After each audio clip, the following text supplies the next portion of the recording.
of the predecessor to 1996's um, TV series. I forget the name, Brimstone. Brimstone. And Brimstone was then kind of revamped and or retooled to kind of feel like the fun of Buffy, the Vampire Slayer, into a show called Reaper, which got 2 seasons before getting canceled. And it was on the precursor to CW, and it flopped the second season, and it's really sad because it couldn't get a time slot. And that's the killer to shows that are done through Warner and other studios. They're not like on any network. What's that called? I forget the name. I woke up, man, in like with just minutes to get here. I actually woke up when the alarm went off and turned it off, but I still wasn't completely awake. So I dreamt that I was awake after I turned my alarm off, and then I woke up at like 9:40, going, "Oh shit!" Don't feel bad. I'm still recovering from the. Oh, there you are, Cowboys Joe. reunion. Hi, Joe. There, Joe. Hi. I'm still recovering from the Cowboys reunion this weekend. Hi. Oh my God. A bunch of old bartenders getting together is not good for those who can't handle hangovers. Took me 2 days to recover from Friday night. Good Lord. That how much is it, Bill? And if you can, send me the link to that. I'd like to check that out. I'd love to have a 3D printed or any model kit of the Landmaster. It's just a cool vehicle. And that fucker worked. It was functioning.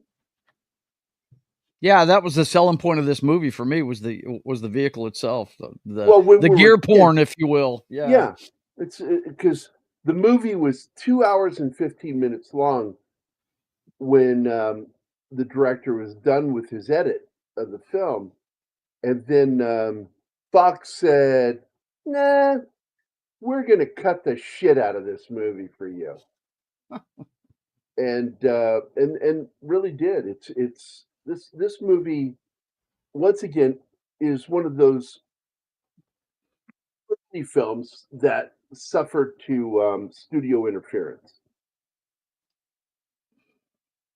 So I'm going to go ahead and read you guys some stuff that I posted over on Pop Culture Minefield group on Facebook.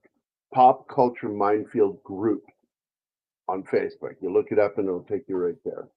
I can also share the group with you here in the chat. So copy, and then I will paste it into the chat. Mike is here in the chat. Good morning.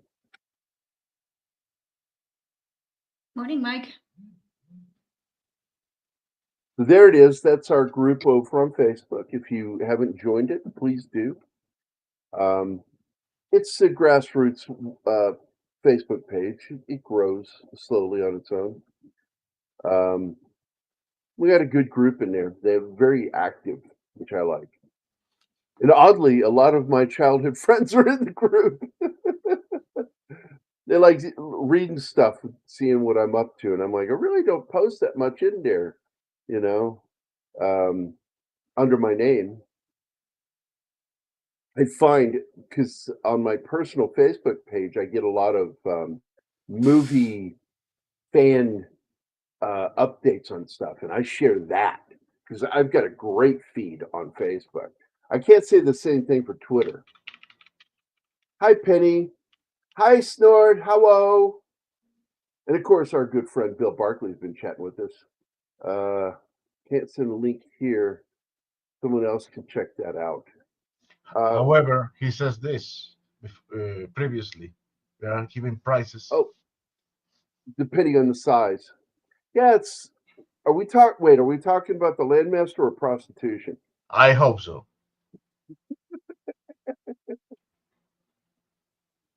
So 20, basically 30 quid or 65 quid. Morning, Tom Baker.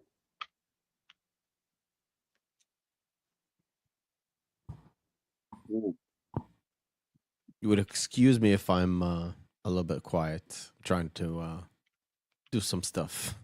Well, that's okay. I'm going to Oh, read I, right I now. wanted to ask you something. I wanted to Okay. ask you something. I'm gonna press play something here. I just want to make sure my board doesn't send the audio to you. Okay, so I'm gonna press play, and I hope you don't hear it. Oh my God. I'm just Did you kidding. hear? I can hear it No, now. you heard. You heard. Nothing. Sure thing, Adam Sandler. Still, no problem. So I'm going to read what I posted. So first, Damnation Alley is based on the book Damnation Alley by Roger Zelazny. This is somebody I used to read. He's a Nebula Award-winning science fiction writer from when I was a kid, and he wrote this post-apocalyptic story. It was a human-driven story, a lot of drama, and Roger Zelazny was given the first draft of the script to read and loved it. But that is not the script that was used for the shooting film. And I think that if he had seen the actual film that Jack Smite, who was the director, had turned in, which was a 2-hour and let me double check on this. 2.5-hour movie, 2.5-hour movie. That was cut down by the studio to about 90 minutes and 1 hour and a half. And it was basically gutted. And I shared in a private chat with everybody what was said by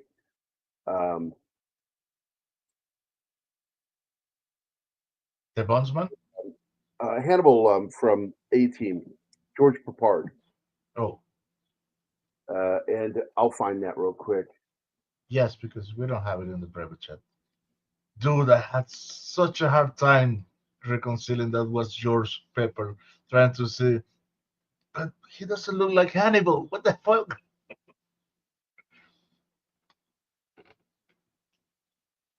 Oh man, and Jackie Earl Haley. Oh, that was a change. Oh, yeah. This was around right after, Bad News Bears and right before he was in Breaking Away. Hey, that's Hey, John.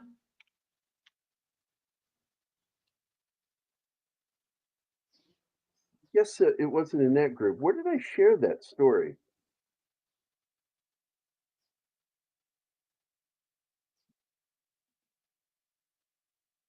Nobody remembers. Okay, great. What are you looking Awesome. for?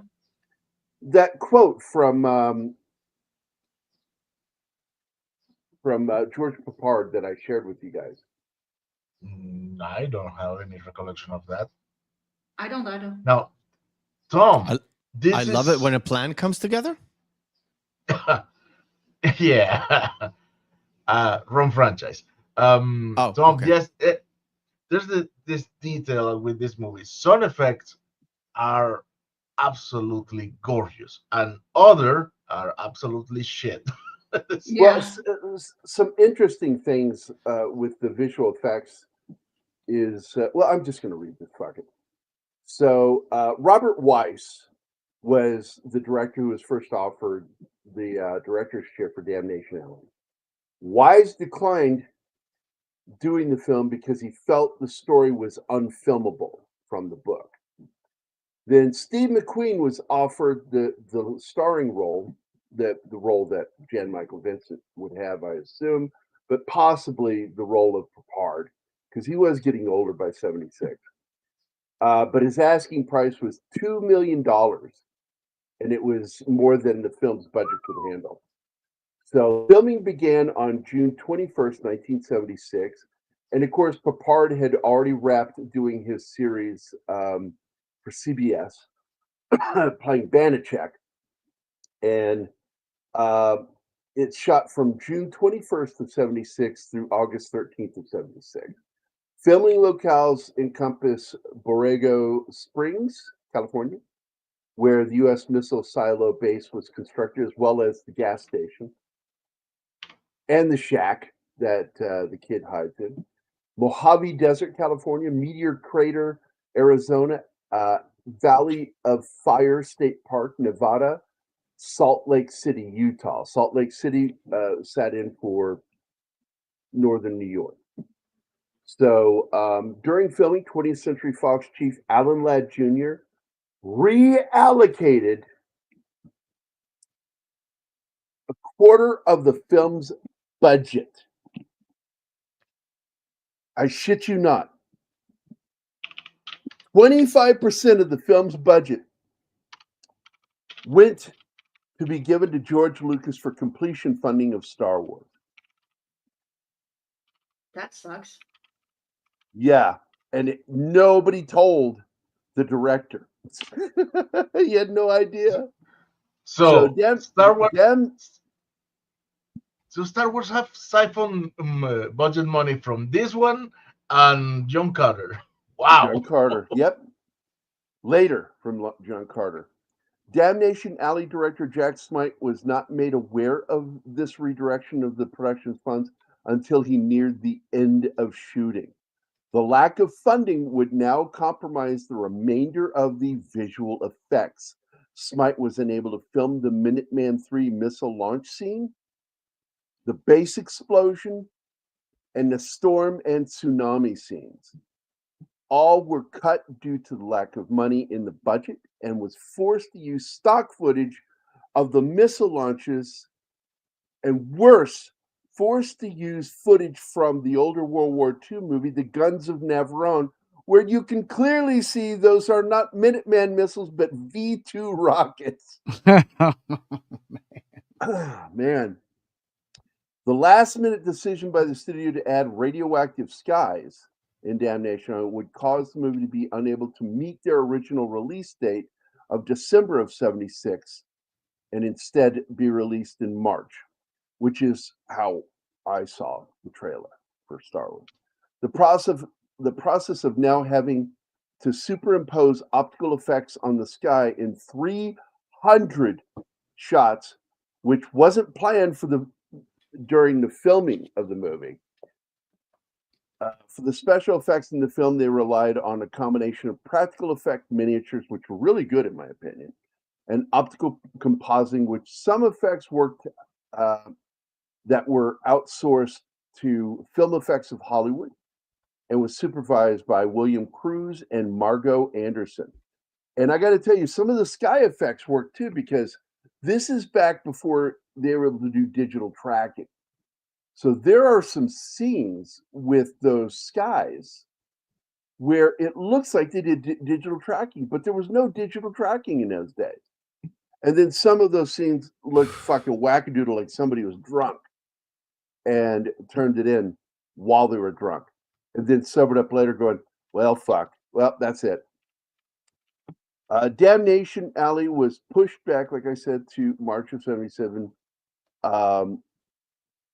And then in many places was released in June. I was already in Europe at this point and saw Star Wars in London.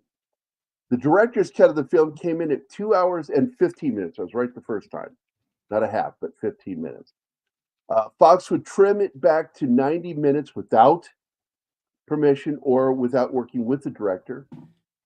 And they cut out about 40 to 44 minutes of Smite's cut. Scenes lost included actor Murray Hamilton, who was originally featured prominently in several sequences at the beginning of the film before his untimely death at the explosion that killed almost everybody at the base. They took out all of his speaking lines. This is Murray Hamilton, man. He's a solid fucking actor. He, What one pisses of the me off most is famous roles. they cut out the black guy's death. You just see him with the insects, and They then cut out a lot of stuff proceed. with them, but Like, you, the general was. This is Murray Hamilton, the mayor in Jaws. He's a great fucking actor, great character actor. They cut all of his scenes, no dialogue, and he requested that his name be taken out of the film. So you can see him, but you don't hear him in the film. Hey, boss. Also cut from the film was a triangle subplot, which you can kind of see in the film that clearly they were trying to have it in there between Tanner and Denton's and their attraction to Janice, played by Dominic Sanda, Parisian actress. Yeah, I'm done now for a second. Martin. I was about to say that Pope has this message for you. I'm not looking at the screen, so I have no clue. I don't mean to says- laugh so- at you, Pope, but that's good news to Gary. He got fired, Gary. He said, "Good news for you. I got fired." $10 says that he was so happy he got the job, he accidentally got drunk before going to work. Right. Oh. Martin, I know Jeez. I'm not allowed to write in private chat, so What? you've got a DM on Private X. chat. You Yeah, can if I write write in some, private chat. if I write something, Gary will disown me like a I bad don't. I just seed. accidentally sometimes read No, it, you won't. thinking it's a name. That's exactly I'm why never I'm not disowning writing you it. with this, You don't want me to Yo. write. That I is why sent I you a prefer DM. comments. I prefer comment with two hyphens, so he knows that's not to be read aloud. So, Tanner and Denton, of course, is George Peppard and I forget the kid's name from Airwolf. Jan Michael Vincent. Jan Michael Vincent. Yeah, the two of them were kind of in conflict over the attentions of Janice. The name of the film was altered a few times during production because Fox was nervous about Damnation being in the title. Salvation Road and Survival Run, but eventually they got dropped back to Damnation Alley, which was the title of the book. Fox focused more on the Landmaster in their edit and and visual effects once Star Wars became a smash hit in May. The Landmaster cost $350,000 in 1977 money. That's well over $1 million in today's money. They only built one, by the way. Jan Michael Vincent performed most of his own motorcycle stunts in the movie. I think there are 2 stunts in the film that he didn't do. Damnation Alley, both of them involved ramps because that was a dangerous thing to do, to drive up onto the ramp into the back of the vehicle. Damnation Alley earned a meager $8.72 million at the U.S. box office against its budget of $7.2 million. It was actually closer to $8 million after the edits were done, making it a dud at the box office, sadly. And Fox is expecting it to be the hit movie. They did not expect Star Wars to explode the way it did. They thought it was going to be it, which is why they gave all the toy rights, merchandising rights, to George Lucas. As an additional note, the Landmaster vehicle made by Dean Jeffries at Jeffries Automotive would appear later in the 1994 movie Apex. You can look that one up, and it's one of those B movies. It would then sit for years in the front of the garage of master movie vehicle maker Gene Winfield, a friend of Gary Willoughby's and mine, until his passing just a few months ago. Gene Winfield, of course, best known for building all the vehicles for Blade Runner. He sold the vehicle last year to a private collector for a very hefty sum, which paid for some of his medical bills as he was getting sickly in the latter part of his life. And I'm going to tell you something. I miss Gene Winfield. Gary was very close with Gene. And when he passed away, that broke Gary. And Gary, by the way, Gary Willoughby is the oldest Blade Runner fan in the world. He's like 75 this year. I'm telling you, man. They say, you're so sickly. You need money. Send the landmaster. No, that is my coffin. Yeah, I want to be buried in it. So, and then the other thing I wrote, I'm hoping one of these has the George part thing in it. So, and this was an article by somebody that I read, more of an essay. I actually had to go in and do some editing myself. This is written by John Johnson. I don't think that's his real name, over on one of the websites. Quote, Roger Zelazny's original story of Damnation was seriously compromised by the final shooting script.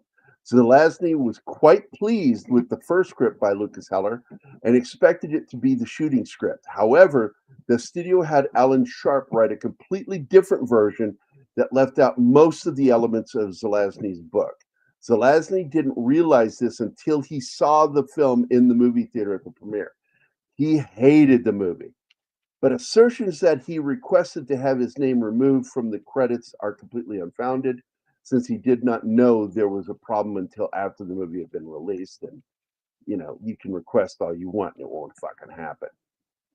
Budgeted at $17 million US, a very large budget at the time, Damnation Only was helmed by veteran director Jack Smite, who had scored 2 consecutive box office hits the previous 2 years, Airport 75 and Midway, the first Midway. Well, technically the second Midway. Yeah. The first Midway was the one that was filmed Both by had Charlton Heston in common. John Ford. John Ford was, no, I'm talking about the original shot during the actual battle, shot by John Ford. Yeah. And then the movie Midway that came out in 76, I think. Yeah. Filming began in July of 76 in the Imperial Valley of Southern California near Glamis, as well as locations Meteor Crater, Arizona, Salt Lake City, Utah, and Mojave Desert in California. Yeah. Production was rife with problems from the outset. The scripted elements of the devastated landscape and giant mutated insects proved to be nearly impossible to put on film despite the large budget. For example, a key sequence involving a giant 8-foot-long 2.4 scorpions attacking a character riding a motorcycle was first attempted using full-scale remote-controlled scorpion props, but they didn't function. The shark isn't working. The shark isn't working. Were they ill-tempered, mutated scorpions? Well, yeah, clearly, because they're angry and trying to eat him. So they didn't And function. they have freaking and resulting lasers on them. lasers on their heads. And the resulting film footage was unacceptable. They just looked like puppets. It looked really bad. So the solution was to use living, normal-sized scorpions composited onto live-action footage using the blue screen process, because back all the way up into the 90s, it was blue screen. Unfortunately, the poor results, as I said, led to so many problems. And another action sequence was with the giant armored plated cockroaches, used a combination of live Madagascar hissing cockroaches for close-ups and a large number of rubber cockroaches for all the wide shots, including like clumped together and pulled by fish wire. Wow. Before you said roaches, sounded like big rubber. Never mind. Yes, prophylactics. Mm. So they would pull them with fishing line and thin piano wire, and it was pretty much invisible. But what wasn't invisible is occasionally those mats of bugs would get yanked and they'd come off the ground slightly, and it's in the film. You can actually see it. Okay, I stopped it because there you have him for like 5 seconds in the movie. Oh, Yeah. there he is. Yeah, Murray Hamilton was done dirty. So the centerpiece of the film, of course, is the 12-wheeled, 7-ton Landmaster performed better than expected and appeared very convincing on film as a military vehicle. The Landmaster was so convincing, in fact, that Fox demanded that more shots of the Landmaster appear in the movie to make up for the shortcomings with the really bad visual effects. As filming was nearing completion, the decision was made by executives to add radioactive skies in post-production to add the visual excitement of a post-apocalyptic world in the film. So all the films were normal skies in the movie until after. It was done during the latter part. And this was a frustration for the director.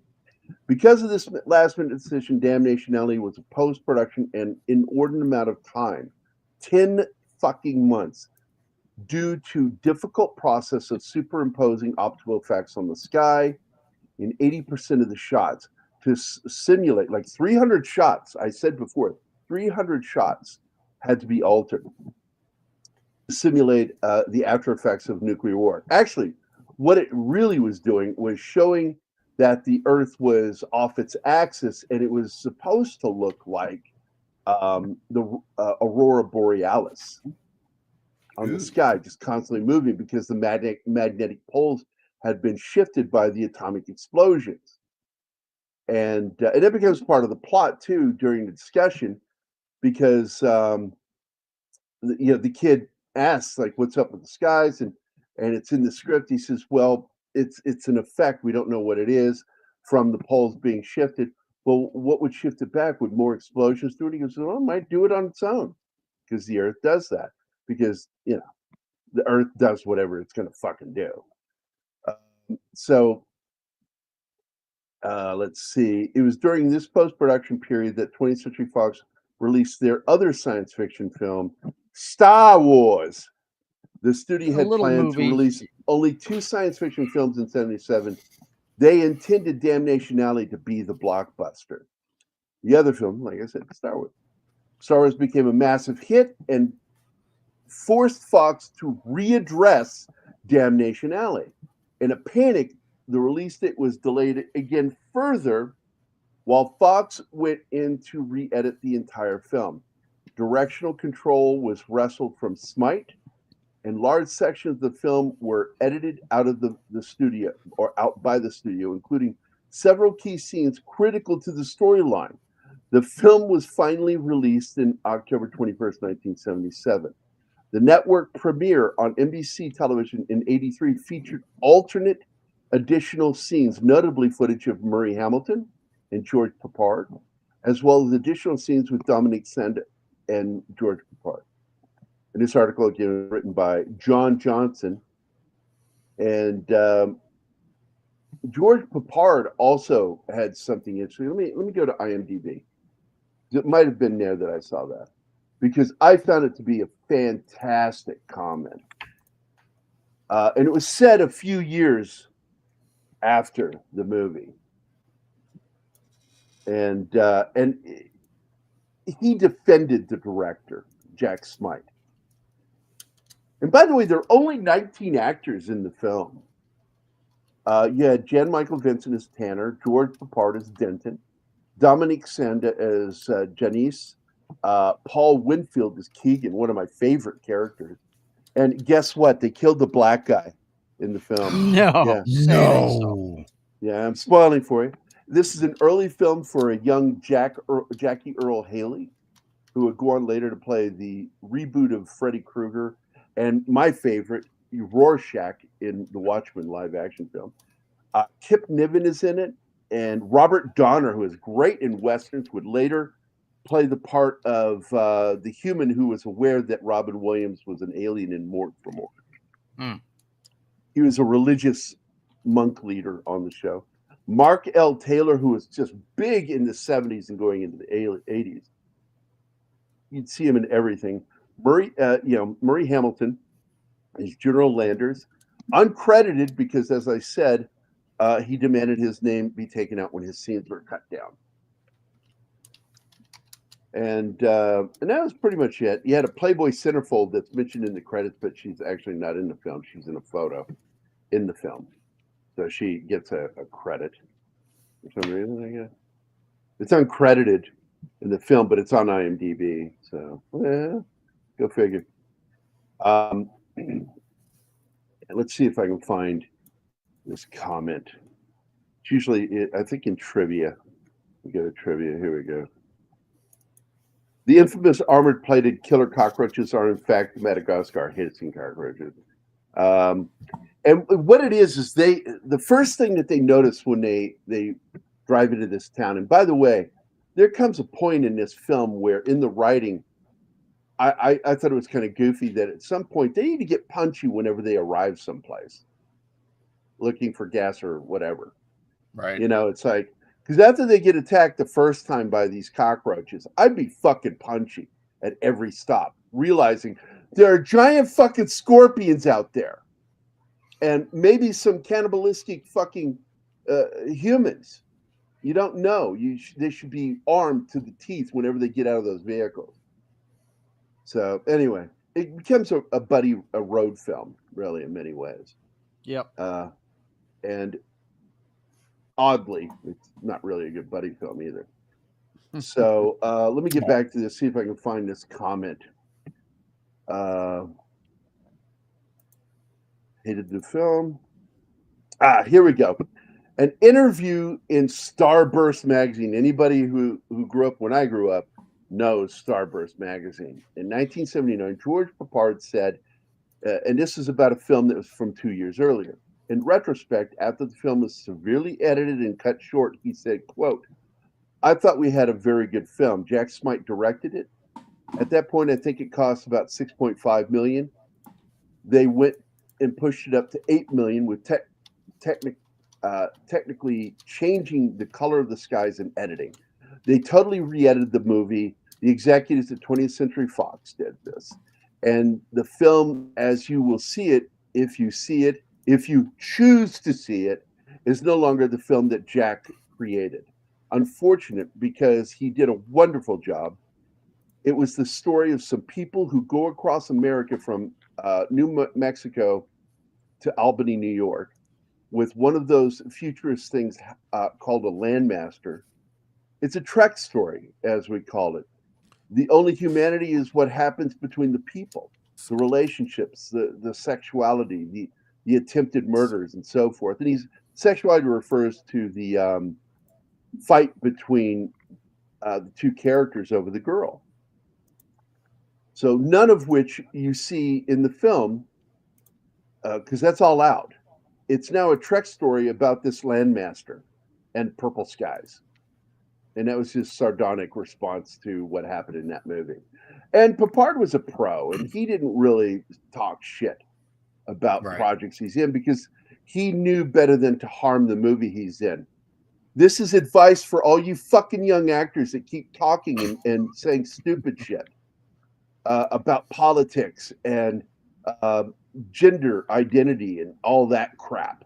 Looking at you, Rachel Ziegler. Oh, there's so many more. I mean, you got Alan Richardson, who just really potentially did a lot of damage to that movie he did with Henry Cavill by going after Trump. She's the poster child right now, though, Gary. I mean, come on. Oh, of course. But they all need to shut their fucking mouths. So anyway. Yep. They should. They're all like the seagulls from Finding Nemo. Yeah. Mine.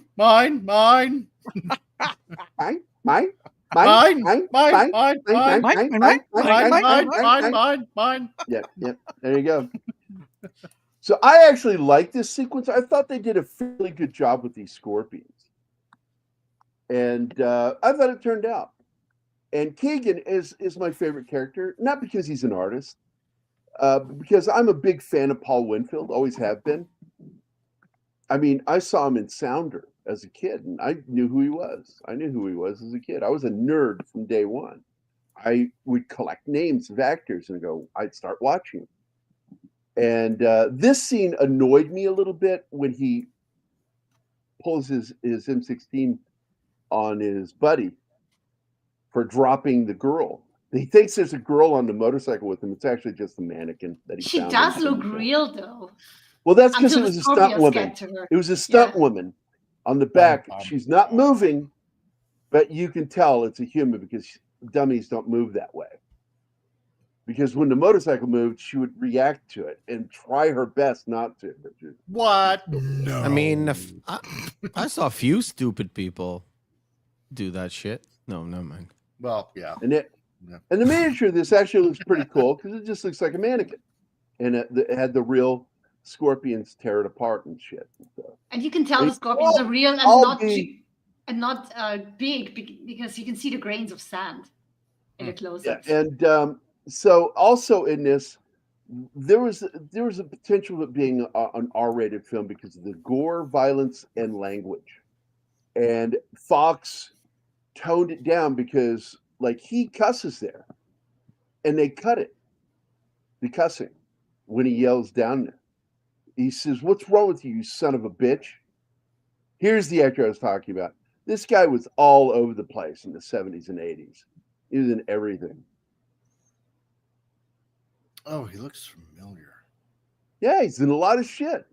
Huh. Anybody over 40 has seen that guy. And most of these people you see in the movie are dead. This guy, officer here, he gets killed. I thought you said. I thought you meant the actors are dead. No, he's I mean, still alive. His name Papard and no Vincent relation. are dead. Yeah, no relation, but he's a hackman. The guy that plays that officer there.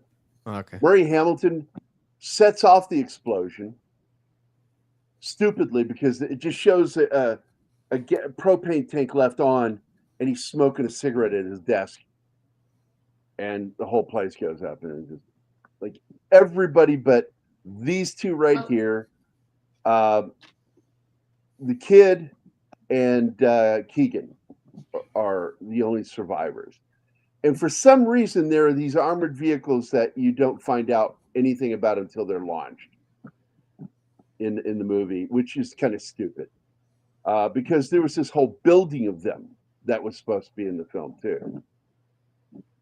Here's that actor again. He gets killed too, but he's all these guys. He's smoking. Also, the general. They cut to a shot of the general smoking. So they're smoking while these propane tanks are on. Somehow destroys the entire fucking base. And if you got any of the explosion, I think it's funny. Those are from Guns of Navarone. All those explosions. It's from the destruction of the base, the German base. So you have two shots clearly of V-2 rockets from World War II. Clearly not Minuteman missiles. Oh, nipples. Yikes. Ooh. Go back. No. Yes. That's the only reason Mike is here, to see that. Well, yes. Not gonna lie. That's okay. I'll just pause it on the YouTube side. So now, as we get into this, I'm going to start drawing.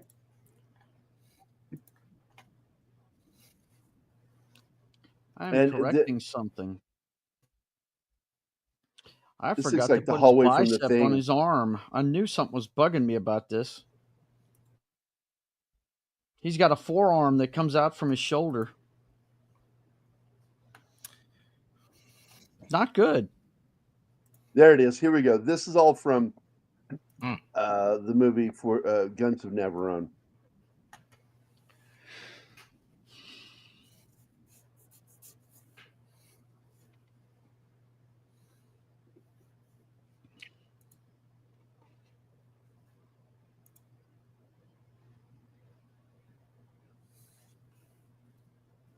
I mean, there's nothing bad about recycling stuff like that.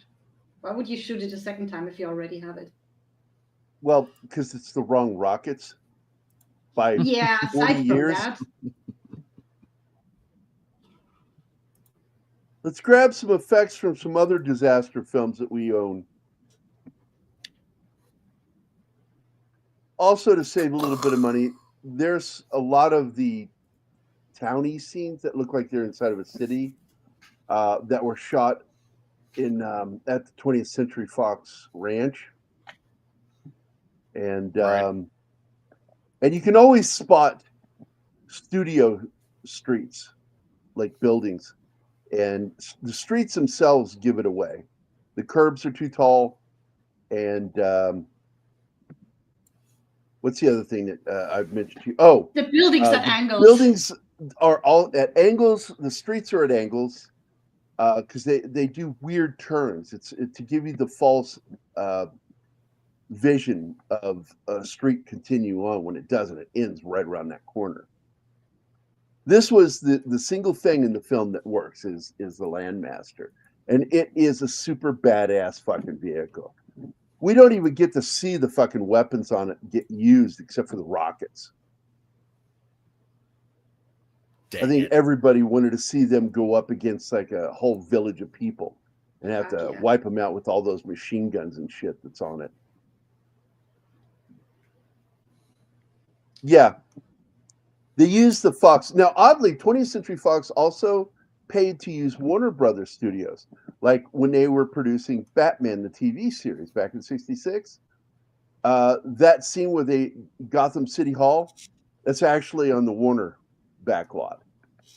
Which, from what I understand, a lot of that's being torn up and being removed this year. Yeah, I saw a story where they're getting rid of a famous Acme building from the Looney Tunes days. Yeah, just a lot of stuff being destroyed over there. No. Yeah, Fox, Blue Thunder, yeah.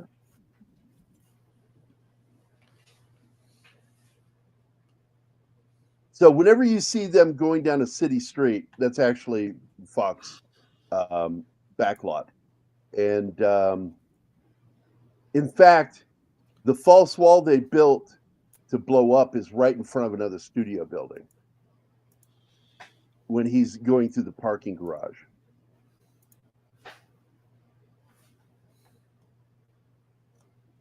And whenever they film on the backlot at the studio, they save tons of money.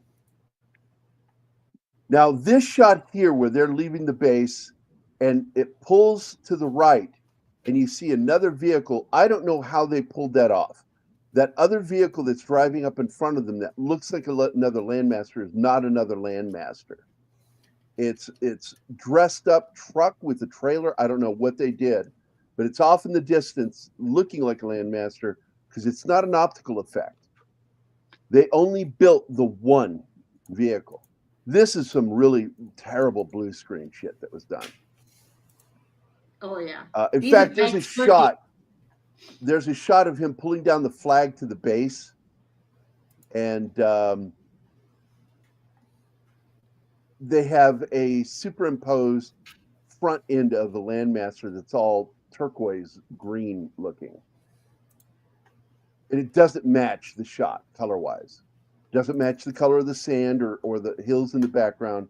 It matches the color of the sky, which is stupid. And it looks so fucking fake, like somebody just pasted it there.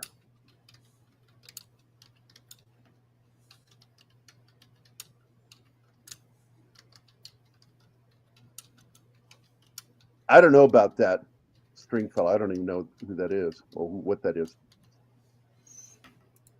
Airwolf. Yes, Stringfellow is the name. Not a fan of Airwolf. I was a Blue yeah. Thunder fan. You can be. Although fan of I had a both. childhood friend who was in the first Airwolf, W.K. Stratton, who was also on Baba Black Sheep, and Magnum P.I. And in fact, Magnum P.I. also had another kid I grew up with, Judge Reinhold, in it.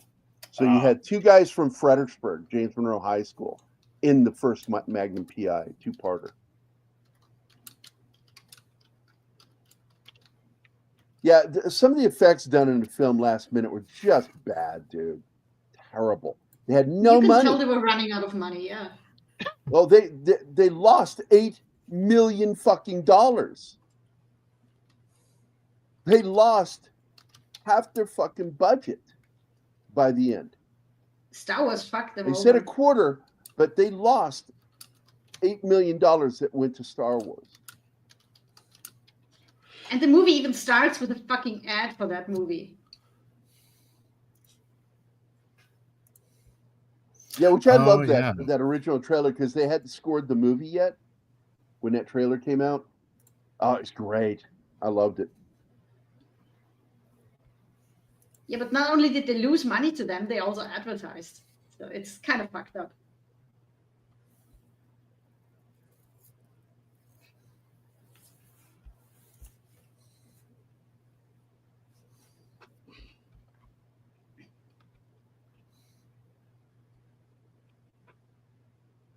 So I'm going to change something here for you guys.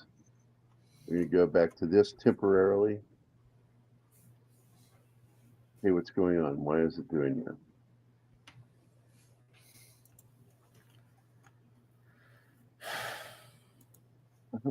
It's not letting me change it, Martin. I'm trying to It won't change. It won't change. What are you trying to do?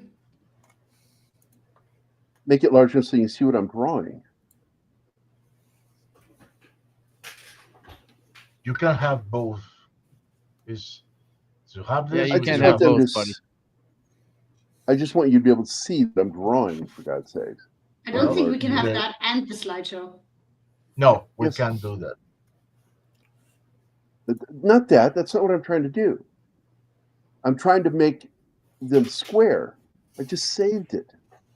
You Yep. can't do it because when you created this layout, so the shapes used in the layout are immutable. We will have to create another layout with another shape.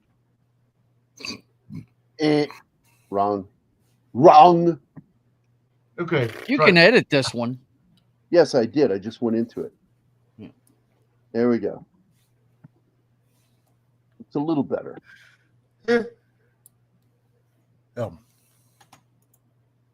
Shut up, Mike. Okay.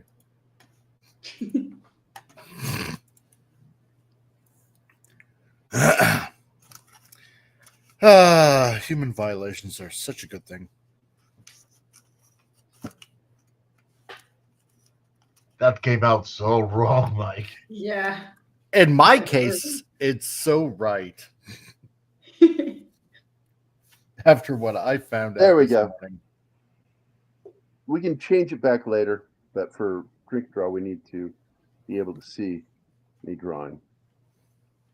I'm not going to draw that one today. I'm going to, because I haven't finished penciling it either. Open.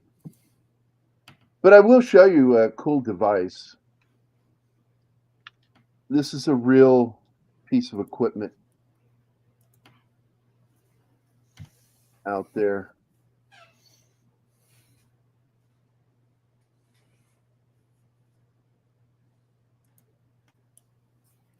Six. And here it is. Open. If you guys look at my screen or my window here, I'll zoom in. Yes. This is a real device. It is a quick climber. It's a robotic climber that you attach the rope through, Uh-huh. and it pulls you up like Batman's grappling hook. Oh. I thought it was an No, Xbox. And I 360. use the real device to do the sketch.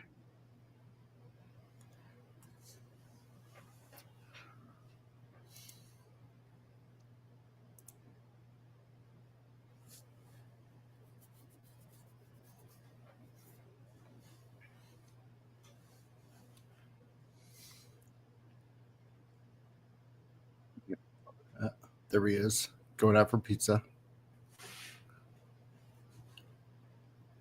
Going out for pizza. No, motherfucker, I don't want anchovies. Yeah. Now, when this haboob hits them, I got to be honest with you, to hunker down and anchor your vehicle is absolutely the way to go. It's just something bad happens because of the location, I guess, Right. and it ends up getting Kip's character killed, and damn near killing Keegan too. Boss, Yeah, don't you want to turn off the lettering on the page? So Yeah, well, I need to anyway because I'm drawing and that gets in my way while I'm doing it. But yeah, this is actually the final page of the book. I'll take that off of the tombstone too.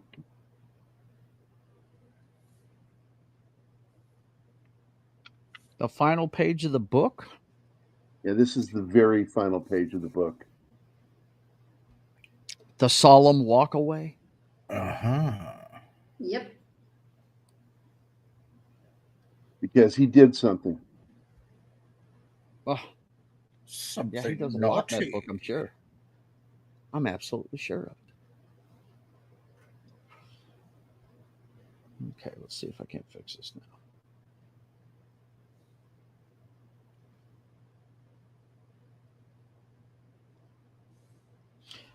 Wait a minute. Turn on the sketch. My tablet close to me. It's my neck. Can you reach that far? Mm-hmm. Okay.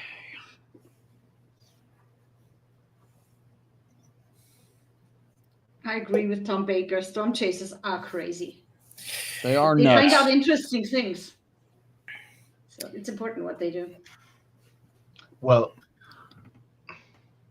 yes, they may seem a little reckless, but that is always a calculated risk. They are not like in the Twister movies. Take out that image of your mind. I would Yeah, be. no, I know that's exaggerated, but it is crazy to run for the storm instead of run from it. Oh well, they have equipment and years of experience, so it would be crazy if any of us on their beach attire said, "Hey, I'm going to the storm and get on a bike and yoo-hoo." Yeah.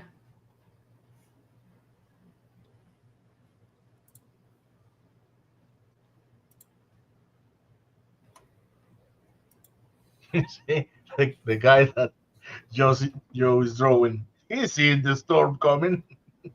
Yeah, just a little bit.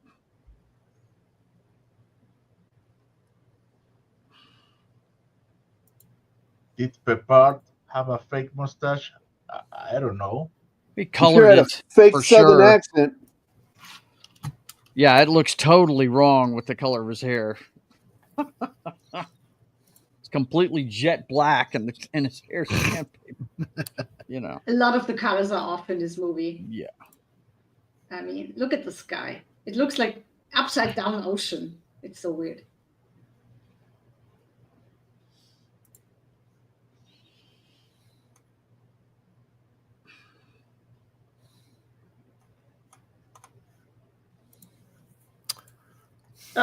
I like this answer. Can you bend it? You mean forwards or backwards? I meant sideways, damn it. And that's why he looked at him like that. Good. Motherfucker, are you stupid or what?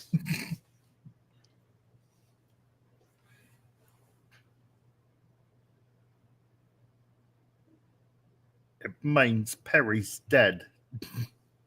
Oh no. I had a hard time getting into this movie because the first 15 minutes are so fucking boring. I mean, I know it's about the world getting destroyed and all the rockets launched, but it's just radio chatter. I got so bored. So you didn't like work the start of War Games because it's exactly the same. I haven't The seen two War guys Games. getting into the silo and checking out their orders and shit. It's the same thing.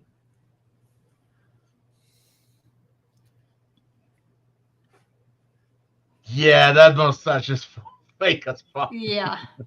Come on now. No. He could have colored it. Given the benefit of the doubt. He groomed it. No, That thing is glued to his face. Oh man.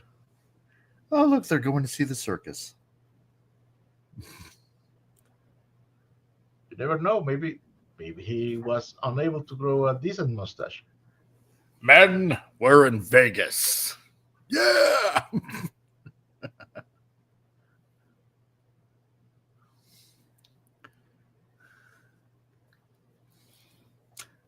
Yeah, it's possibly true.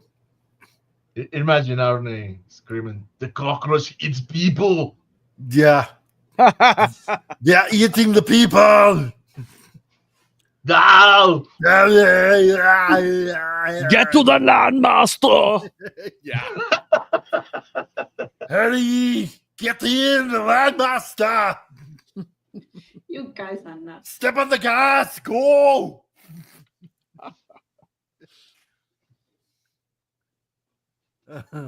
Bill Barkley. Selec's mustache was more real than I was Selec. fixing to Oh, say, yeah. yeah, Yeah. no doubt. See, this is totally unrealistic. They wouldn't be looking for money. They'd be looking for booze in Vegas. Come on.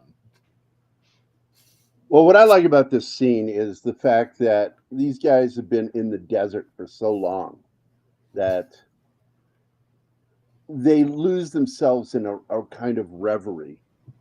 Yeah. So you actually hear this place come to life for a The moment. casino sounds, yeah, I really like that. The best part is though when the woman appears and she's so happy to see people and hugs them all, but the one guy who really wants a hug doesn't get one. She shakes his hand.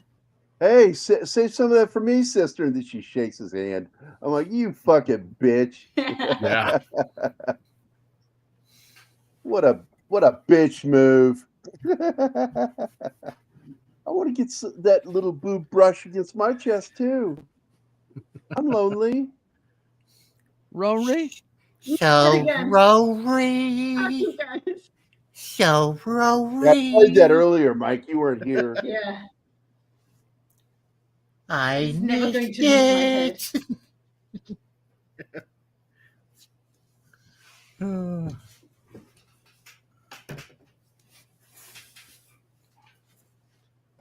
What?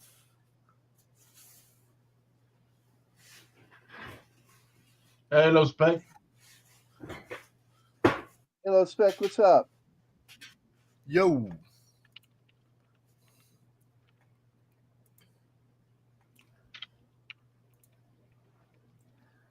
The Penguin Master is in the house. He's been playing Mysteries of the Sith. I didn't even know there was a game called that. Oh yeah. What? After Which one? Low Spec Mysteries has of been the playing Mysteries of the Sith. yeah. Apparently, Oh, it's with yeah. Mara Jade in it or something. Yeah. And yeah, he's been playing the hell out of it at night. Yep. After That, Dark that Forces and his 2. Japanese metal show on Saturdays. What's up?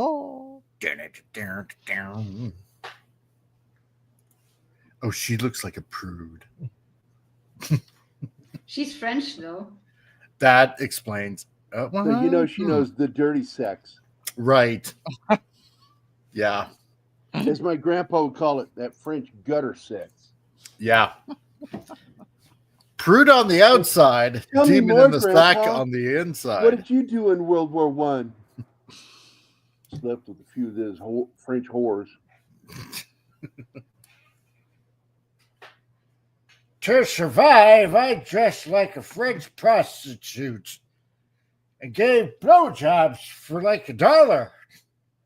That way I could buy my Okay. company the booze that they needed to make everything nice and antiseptic for the wounds that they had. Welcome to You know, Mike's from dirty mind. venereal diseases. Yes. Yes. And after that was done, merriment abound. You mean sores from all the wounds and fighting? No, from all this clap and syphilis. Sure. Sure, Billy. You think that.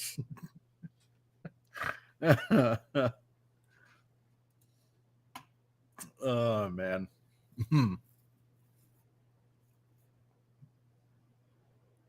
I'm so lonely. No, stop it. The song just sits in my fucking head Why? rent I free. freaking love that one.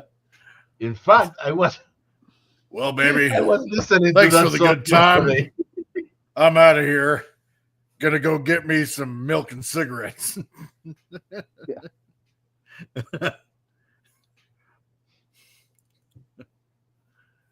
So now that we got that out of the way, back to the road trip after a brief pit stop.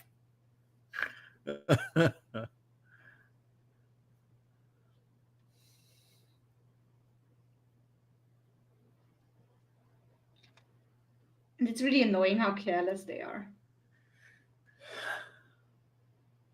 Well, I like how they only take a bath. that's why they once a were week, chosen. Yeah. but they are always cleaned. Well, if they're sitting a lot inside the vehicle, they're not going to sweat a lot. You're gonna You sweat don't that. know. It might be That hot shit in there. doesn't have air conditioning, man. Yeah, right? Mistakes Good enough. or just adventurous? Come on. They are in a tin can in the desert. Yeah. They have to be Right. sweating. But the good thing is, after a while, you don't smell it anymore. They become Because- Fact, nose man. blind. Is that it? Yeah. Yeah, Yeah. you're Yeah, that happens, but damn. Everything smells the same.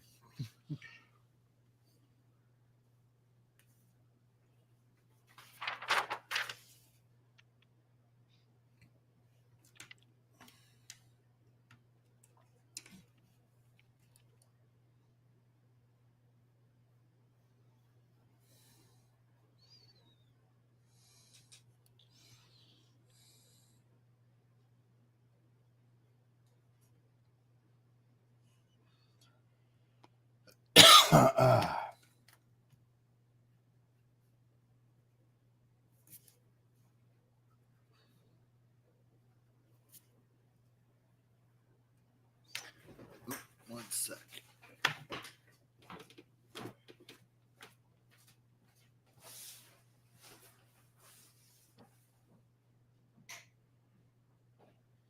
So Rory. Hurry, Rami. I don't know, is it? what? Bill asked, isn't that the Knight Rider Intro Desert purple filter? I wouldn't know. But maybe you guys do. Sure. I've never seen Knight Rider, so. Oh, you poor thing. I thought know. I told you, I basically grew up without the TV. I thought Hasselhoff was huge over there. He That's was. in Germany. No. My grandmother loved Hasselhoff. But I know Knight Rider was a thing. I just never got to watch it. You know what? Because Chicken of Mike butt. saying that, I need to come up with a perverted sex position called the Hasselhoff. Oh my Yes. god. There we go. My grandmother loved the Hasselhoff. I'm always using his name in the rehab industry. I'm like, hey, you know, when something goes wrong with a client, I'm like, look, you can't the save them all, Hasselhoff. Hasselhoff. The Hasselhoff is a sex move where you, after you're done having sex with her, you go down on her like a Big Mac when you're drunk. Wow. Intense gear. I already know that. Interesting. Very, very interesting. But stupid. I finally showed that to Anima. She now knows where that came from. Oh, really? What are you talking Where about? Artie Johnson was the German hiding in the grass on Laugh-In. And they Laughing. would do a skit, and then he would pop up after the skit and go, very, very interesting. Very, but very stupid. interesting. He'd always be holding the cigarette like the way a German smokes, holding it backwards to the index finger and thumb. Oh, yeah. And Peter Sellers, I showed you all that stuff so you know where that came from. I mean, The writers, they wanted this guy to die because he could have been saved easily. Yeah, he just sort of closes the door on him. I'm like, what a dick move. He said, yeah, don't run to save your life. Just put yourself into the car when it's full of Why cockroaches. did he run to the car? The vehicle was right there for him to Because run. the writers wrote it. He was standing right at the side of the vehicle and he was running away. He just needed to die. Exactly. Hey, Connie Claire is in the house. Hey, Connie. Yo, Hi, Connie. Connie, what's up, Connie?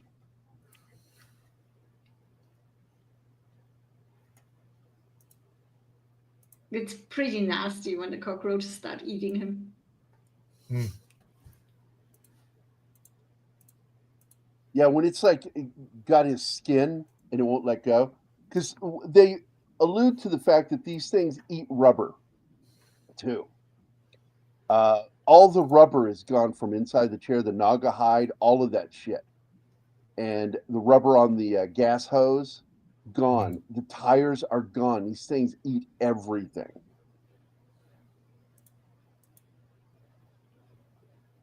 Because they're mutated, man. Well,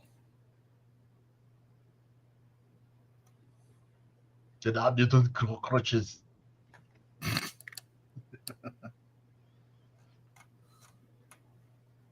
I mean, cockroaches are hard to kill even when they're not mutated. But this version, I know a lot of people don't catch that he stomps it, and then when he lifts his foot, it's still alive. Well, that happens with And normal cockroaches too. And he says, "Oh, armor-plated cockroaches." Yeah. This won't be a problem later. No, not at all. Hey, Keith. Hi, Keith. Can you get in? Join us, Keith. Join us. Join us. It's not a pod. No. Everything's completely normal One here. of us. One of us. What was that? Zombie Gary? Yes. In that, No, if he says I'm it in that fashion, normal. is more from I, Robot, because the original phrases is from the Freaks, and it's more like One of us. One of us. Gobble gobble, one of Gobble us. We gobble, accept that's you, right. one of us. Oh, okay. Oh, you have to watch that movie. You have to see it. It's There's Very so good much that I have to see. Keith, stop commenting and join us. He's busy. If he wasn't busy, I'm doing black guy Oh. stuff. Shut up, man. He's taunting us. That's what he's doing.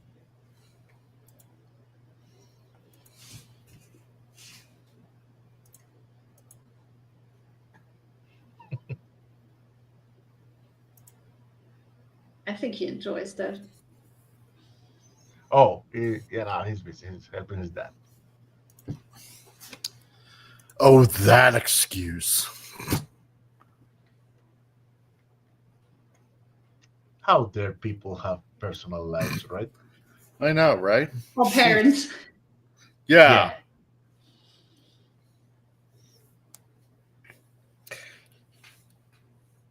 So I found out what happened on Friday was actually a human rights violation. Oh. So, yes. what So what happened are you on going Friday? to do? Well, this job that I was at on Friday, I was told because my employer at the time had health concerns about me, I was let go.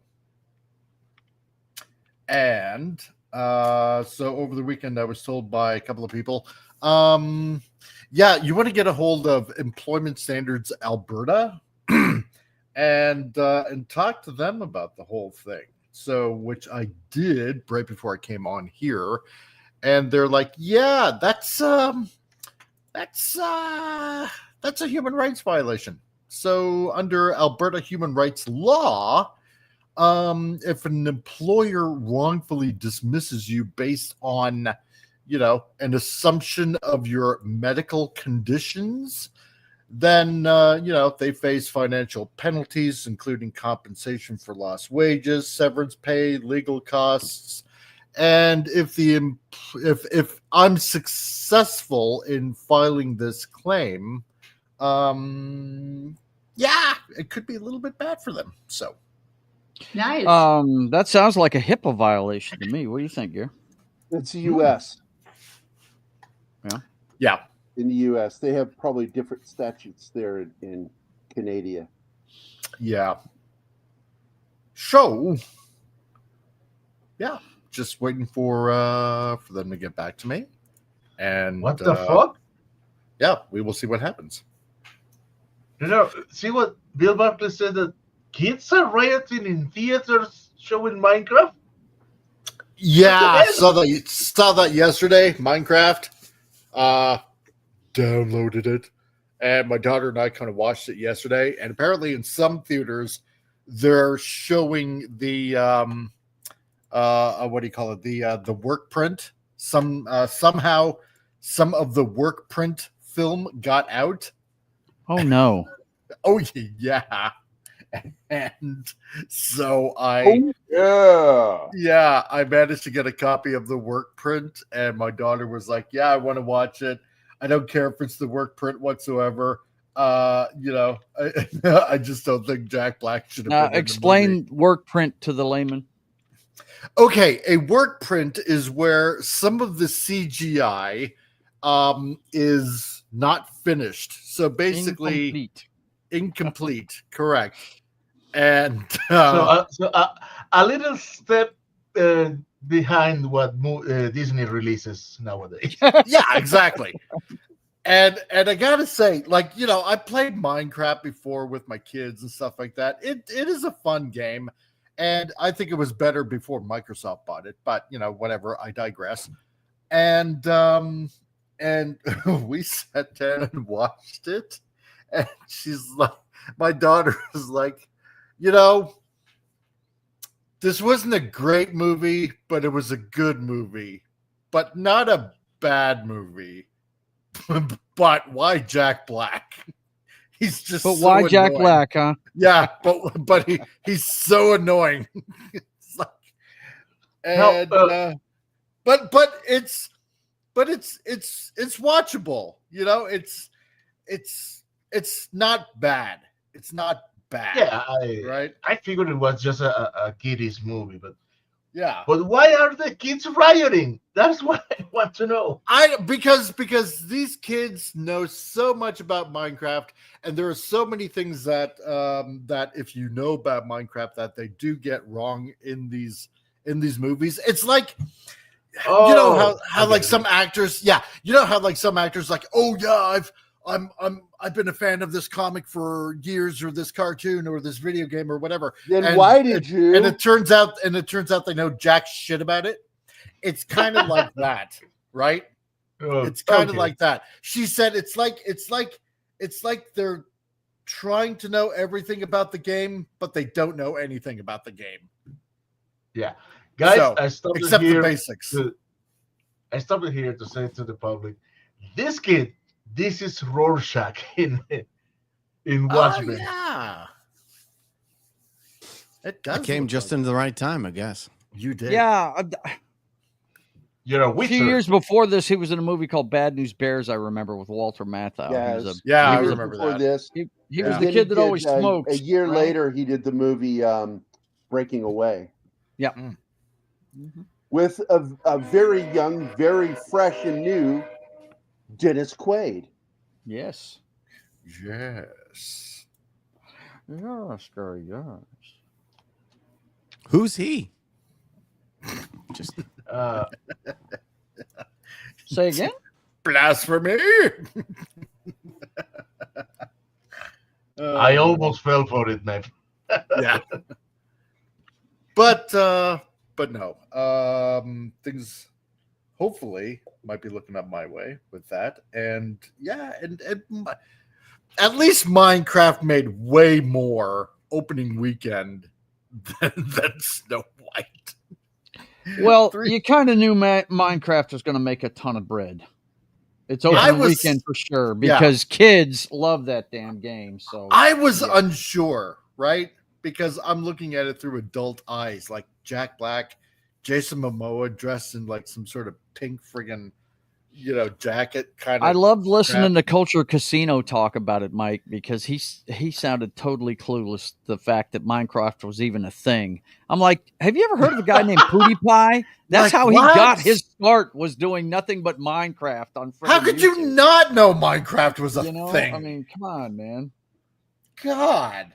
Arguably the biggest streamer in the world started doing that. You know what I mean? I'm guessing. I don't know. I guess I don't know Culture enough. He really doesn't have any kids, right? I don't know if he has children or not. I don't. Oh, his children he never talks about his family. He never talks about his family. The only person he talks about is the boss. That's his wife. So yeah. So I have a sneaking suspicion that he does not have any kids. Right.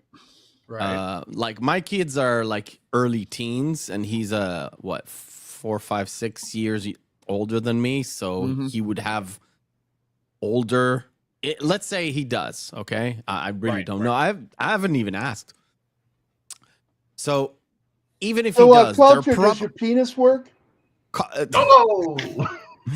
Burn. I'm guessing they should be a lot older and gone through the whole PewDiePie phase, because my kids have not gone through the PewDiePie phase at all. Oh, okay. So when my boy was like 8 years old, 7 years old, he watched a lot of Minecraft stuff, but not anymore.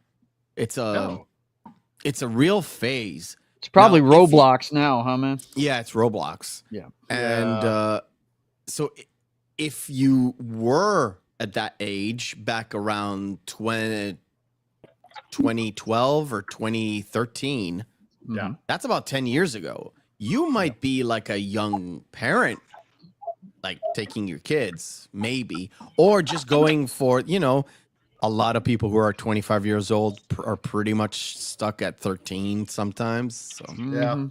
I want to make a comment here real quick.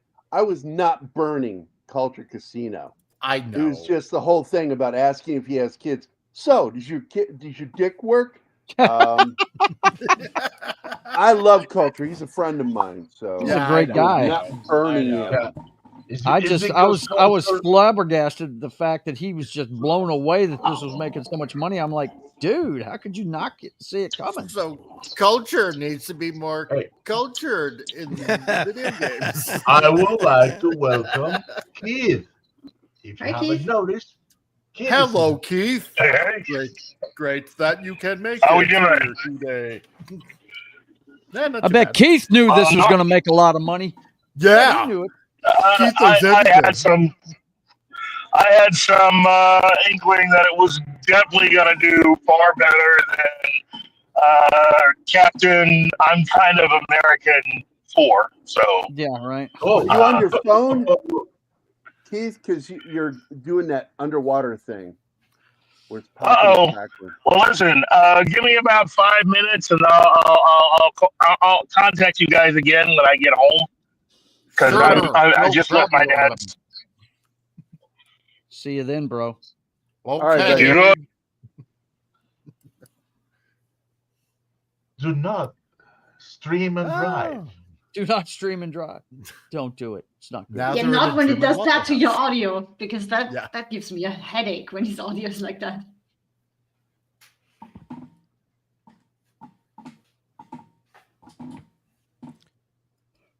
But don't do the crime if you can't do the time. Don't do it. Now what I've got to do is look up.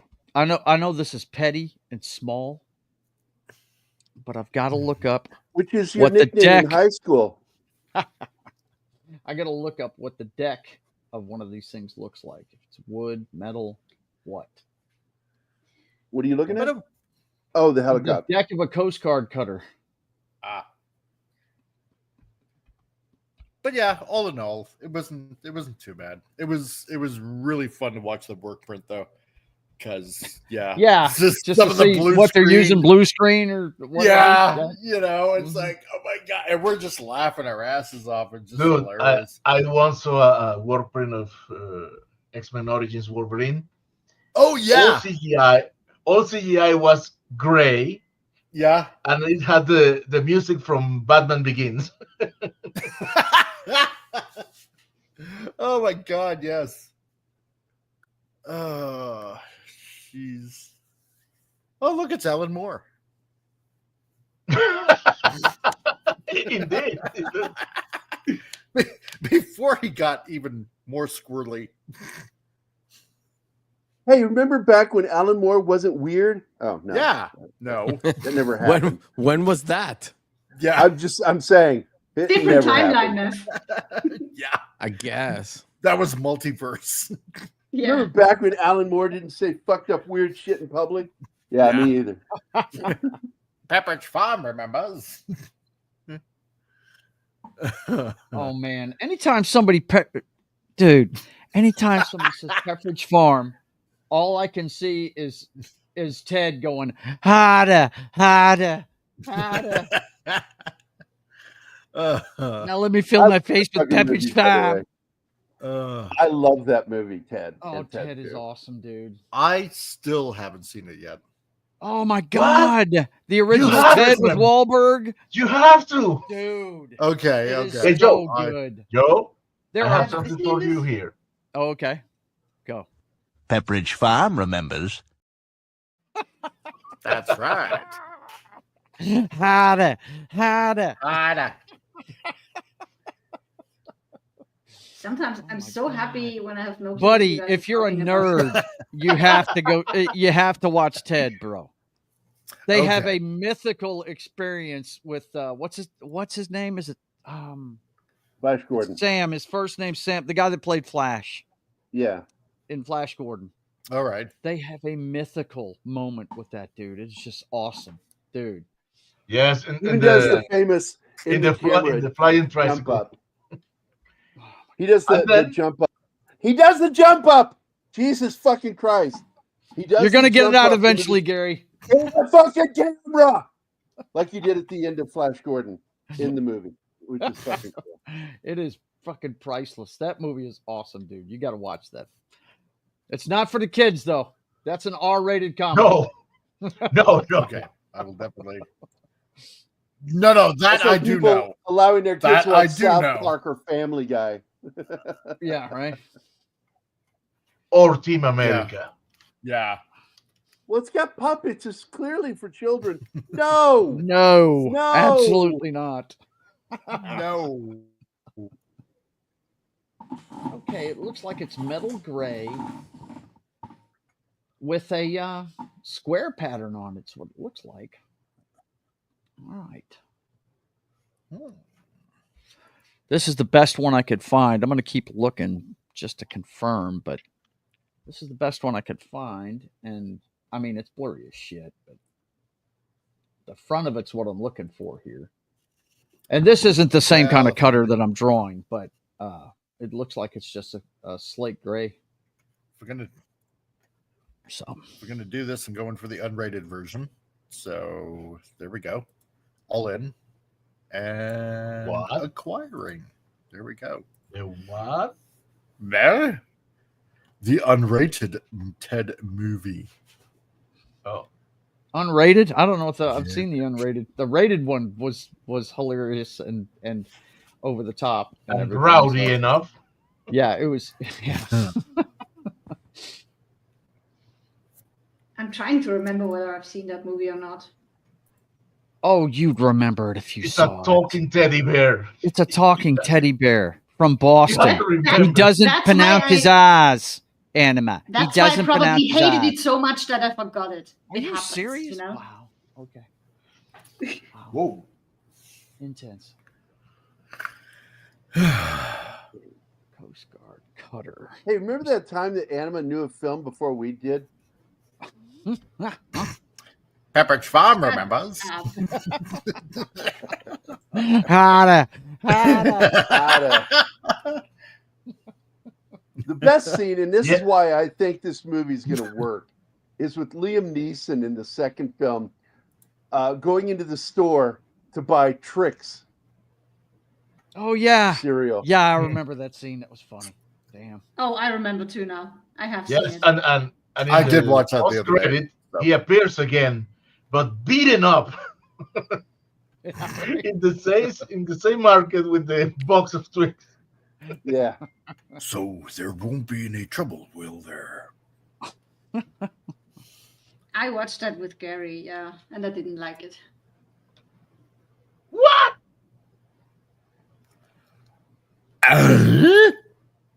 It's just too silly. I don't do silly. I don't think we watched the whole movie, honey. Well, I know I watched that scene, and it was enough. So Yeah, don't ask me, guys. I still love her. I don't know how it happened.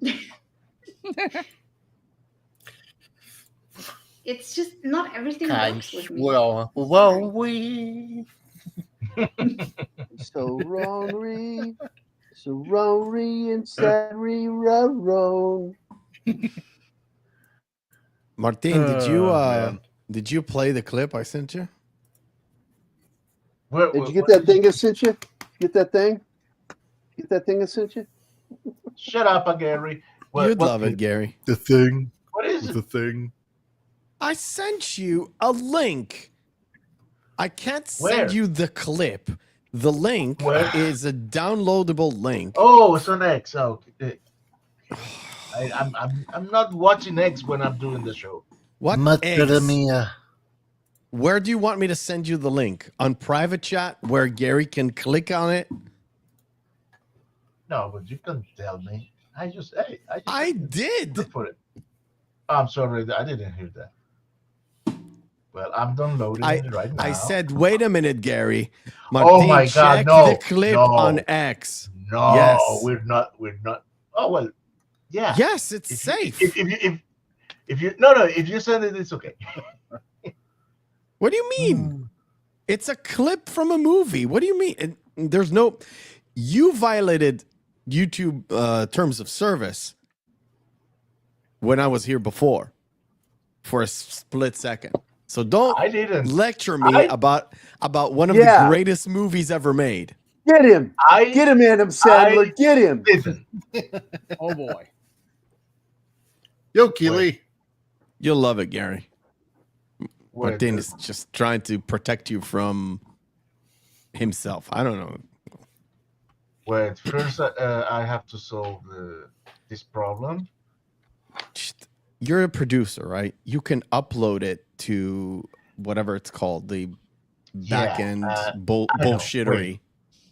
The thing is, I don't know if you have noticed that the slideshow is not working. Yeah, I have noticed, but Okay. we're not even talking about the movie, are we?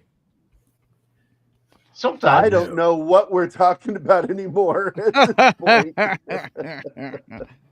Okay. We're talking movies. We're not exactly talking Damnation Alley anymore, but Well, I'm drawing. Once I start, I gave up I am bunch too. of It's information just about I this was looking movie. for a reference, and I think I I'm was done. waiting until Gary finished his entire spiel of the movie to ask Okay. something really important. There you Do go. you think that they Good. can remaster? Wait, before you show the clip, do you think that they can remaster Damnation Alley and put in the bugs from? Oh, absolutely. There's people out there that could do that. It's from just, Starship Troopers. Oh, Oh, that'd be yeah. better. Yes. That would be badass. Oh, yeah. Superimposed. Wouldn't it make the film much better? Oh, I'd be happy. Okay. I would love it And if somebody went in there and just did a fan edit with updated visual effects. Because you can Do do a you- lot of shit today. Do you want to know more? Yeah, Right. you want to know Good more. job. Press? Press So, one. may You want I to know run more. the Don't show the clip like that. Upload it to the studio and play it from the studio. Yeah.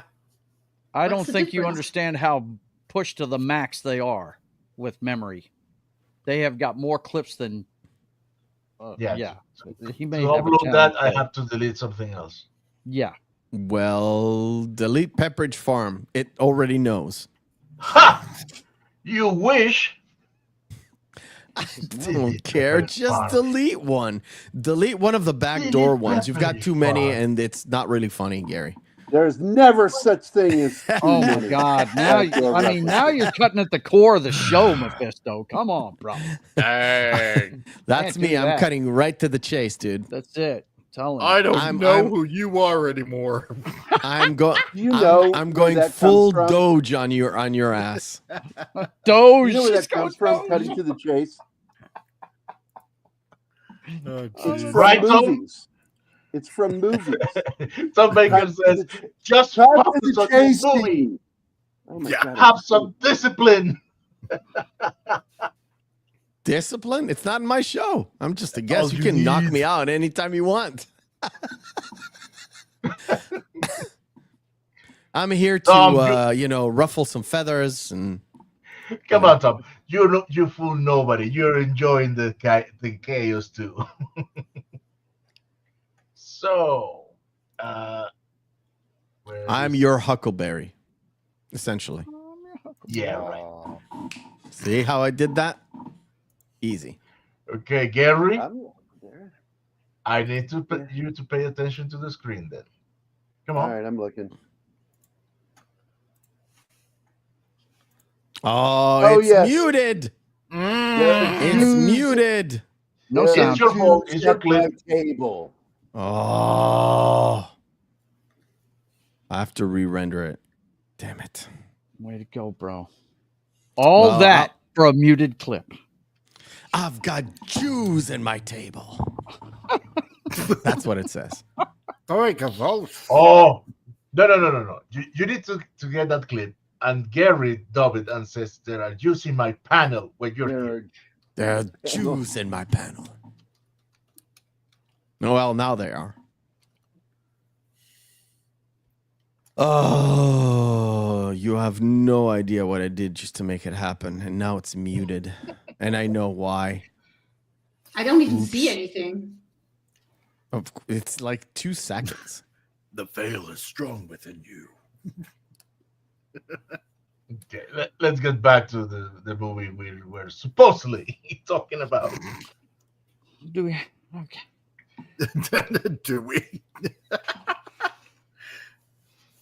Do we have to? There Look, isn't that I much. can't thought you loved remember the how movie. long ago it's been since I saw that movie, but it's Oh, just something about that guy right there that just turns me off. I don't know what it is. I think it's because Michael Vince. in my favorite Burt Reynolds movie, he's the asshole new kid. Oh, the mechanic. Yeah, Yeah. No, not the mechanic. No, he's in the mechanic. He may be, but I'm talking about Hooper. He's the new kid that likes to use his a pocket calculator to come up with new gags for movies. Yeah, I was never into Jan Michael Vincent. I really wasn't. What was the That would be military weird movie he if you were made? The into him. Marine? Was that the name of it? Or you know the one I'm talking about, Gary? The one where he was a guy coming back from war. What's the name of it? I'm not remembering. Okay, well, okay. I'm gonna go. Hang on, I'll go look for it real quick. Let's go see what it is. Remember, he made a DI film where I think he was the recruit. Yeah. Let me consult the Book of Armaments, as I like to say. Armaments, Yes. chapter 5, verse It's- 12. The holy hand grenade. Of Antioch. Thou shalt count to 3. Once thou hast pulled the pin, thou shalt not count to 2 unless it proceeds thrice. 2, 3. 5 is right out. Oh, yeah. Yeah. For thou shalt not count, neither count thou 2, expecting Unless that it- thou then proceed to 3. 3. 5 is right out. Probably Once my the number 3 being the third number being reached, then lobbest thou thy holy hand grenade of Antioch towards thy foe, who, being naughty in my sight, shall snuff it. right. That's a movie we should talk about. Oh yeah. Yeah. Have I we love ever that talked movie. about that one? I don't think we have. No, I don't know, but no, we haven't. but I love that And movie. I've only seen it when I visited you, Gary. That's when I finally got to see that. Oh, That- My favorite And Jen I'd Michael love to Vincent- get Zoe on here to talk about because she fucking loves that movie. My favorite Jan Michael Vincent movie is Bite the Bullet, and it's not because of him. You Mike, know? Yeah. Let's I'm sharing the link to your campaign on the chat. Oh, okay. I just love it when those priests are chanting as they're bringing it out. Oh, I see so lucky.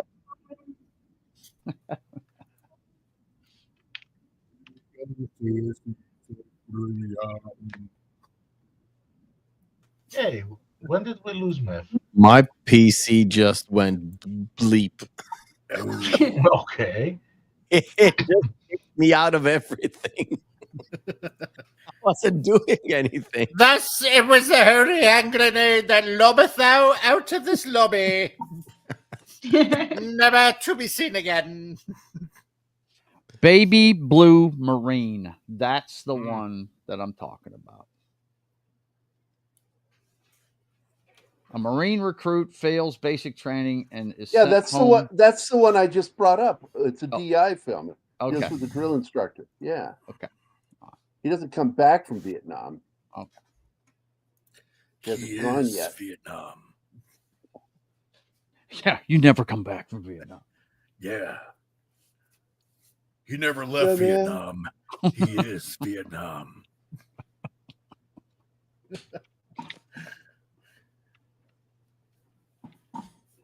There, I sent you the new link. Should be Give me good. a second, man. It's just 7 megabytes. I've even downgraded the resolution Video? so it would be a smaller file. Because I'm smart. You're so considerate. I don't want to know what you mean. What do you want? What do you mean? Do you want to know what I mean? Instead of 1080p, it's 720p. Do you I want to told know you I more? didn't want to know. And instead of Say it again, Mike. instead of 13 megabytes, it's 7. Do you want to know more? Apparently, he doesn't. No, I guess not. Too good. I expressly told you. Okay. Let me pause the slideshow. And Gary, look at the screen again. There you go. I've got Jews at my table.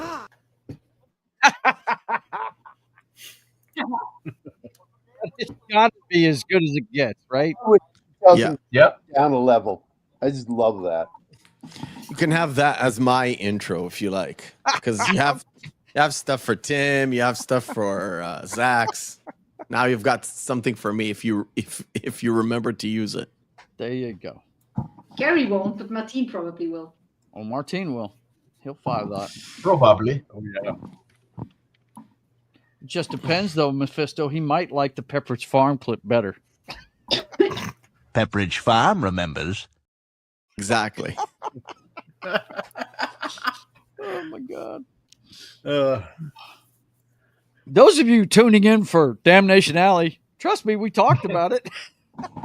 We I are think tons we of are stuff. talking about it because that's where At everybody's some- going At and some not point me. of the stream, yeah. we in fact talked about this movie. There was a bunch of dudes on a road trip fighting giant cockroaches and the other things with the tails, scorpions, and only to find themselves through lots of misadventures along the way. And there's a girl. And there's a girl or two. Yes. And at some point, Arnold Schwarzenegger did a voice cameo. Yes. And they went to Vegas for hilarity. Dun, dun, dun, dun, dun, dun, dun, dun. It's not unusual to be loved by anyone. By anyone. Banana. Hey, don't make fun of Tom Jones, man. I'm not making fun of him. I fucking love Tom Jones. Yeah, Are man. you kidding me? That dude is the shit. Throw your panties on the stage. Woo! Anima's the one who disrespect him.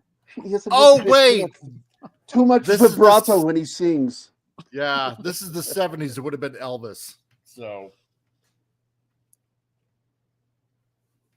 Oh, That's Tom right. Jones was in Vegas by the late 70s. Damn it. Oh, okay, well, then good nothing. All right. As was Wayne Newton. Yeah.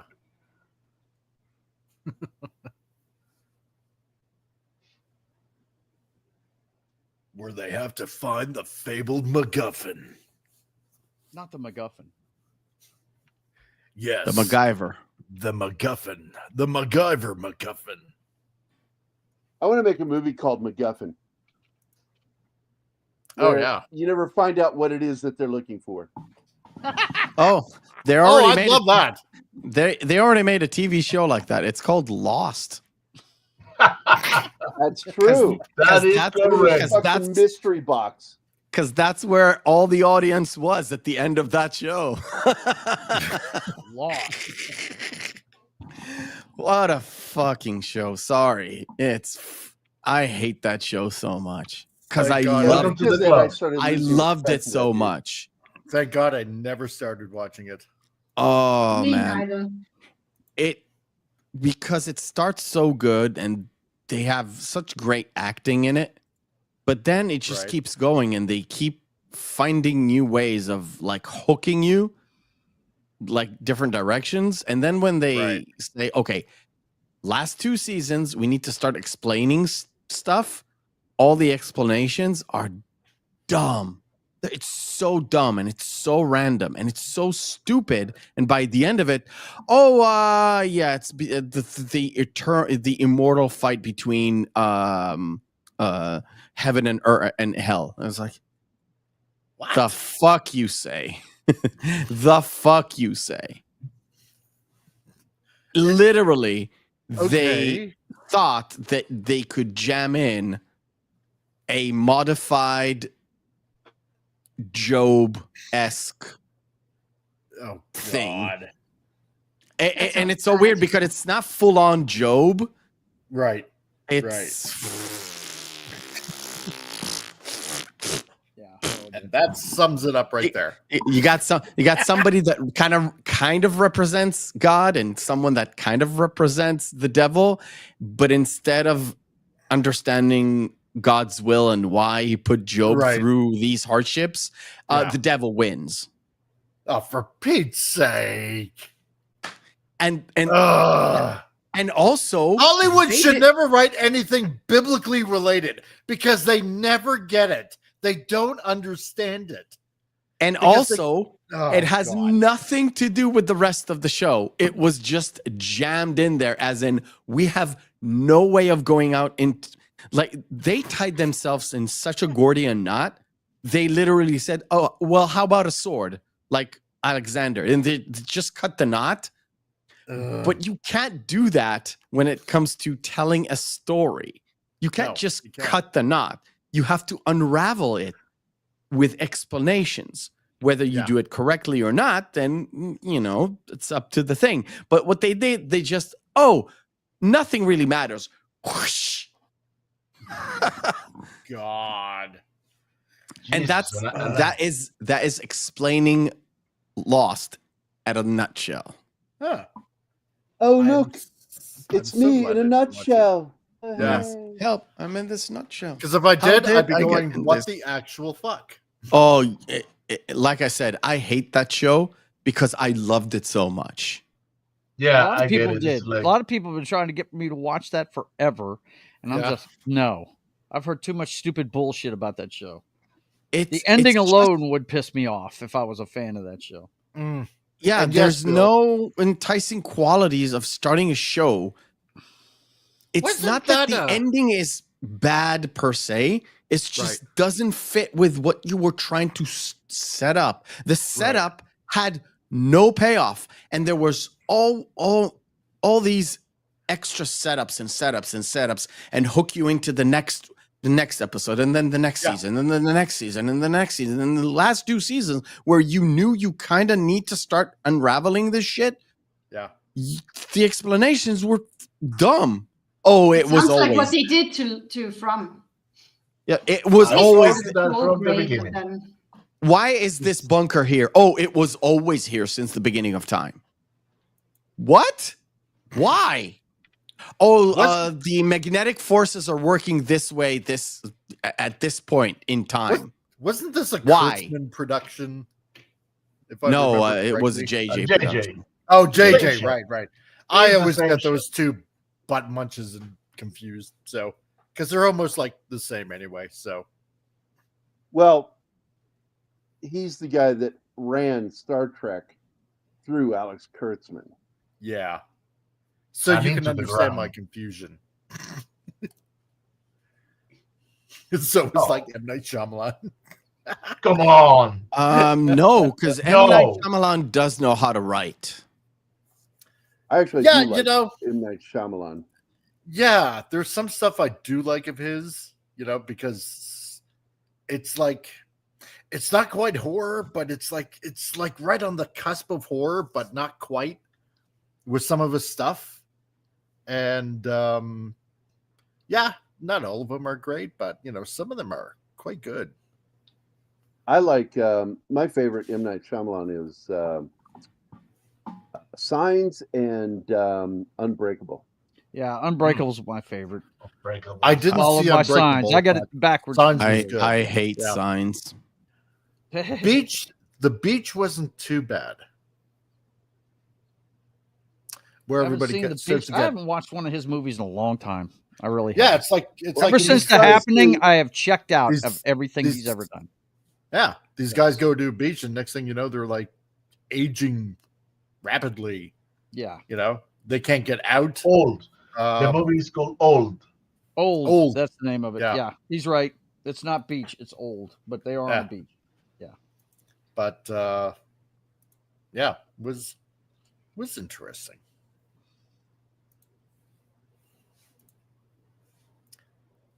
I have not watched anything of his since The Happening. I have not. I just I like The Happening. since I saw The Happening, I was like, no. Oh, I hated that movie so much. It was so dumb. Mark Wahlberg did the role because he wanted to play somebody that was smart. I shit you not. Why he did it? You mean Marky Mark? Yep. Yes, Yeah, smart. One and only. Wanted to be smart. The only smart guy out of Boston is Matt Damon. And that was also a character. Right? That was a character he played, not the actual Oh man. man.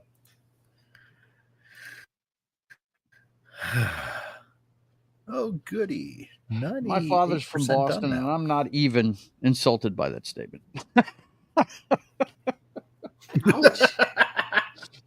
See, the difference between you and me, Joe, I don't care. Yeah, right.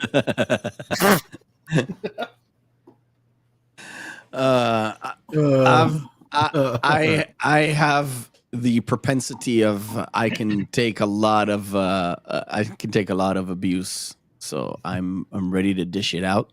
Plus, you're more than welcome. I'm just Canadian. I You don't just know. say so. We take it regardless. Sorry. I take the abuse. I'm Gary's punching bag. Oh, you are Gary's punching bag. When I'm around, I'm giving you a break, Mark. dare you? Aw, see? Thank you, Loves it, Joe. Martin. He's giving you When a did break. this- Joe, When did it turn into a as competition a- who Gary shits on most? You guys are Yeah, weird. exactly.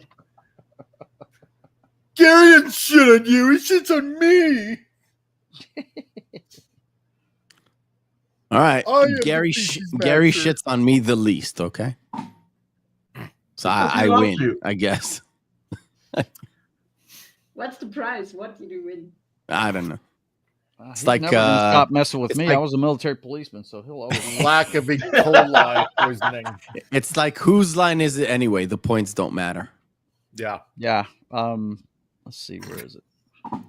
See if I can get this right here. I am old. I may not get it right. Did I? Well, Yeah, there it is. he's well into his drawing because he hasn't shit on any of us in a while. That's why he gives me garbage Don't Oh. wake the beast. a lot of the time. Hey, wait, I'm sorry, Joe. Do that again. Let me. Sure. Absolutely. There you go. Those cross pistols. I don't know if it's because his brother was one or just like every Army guy, they just can't stand us. So. Oh, my brother Michael. Yeah, he was an MP. Yep.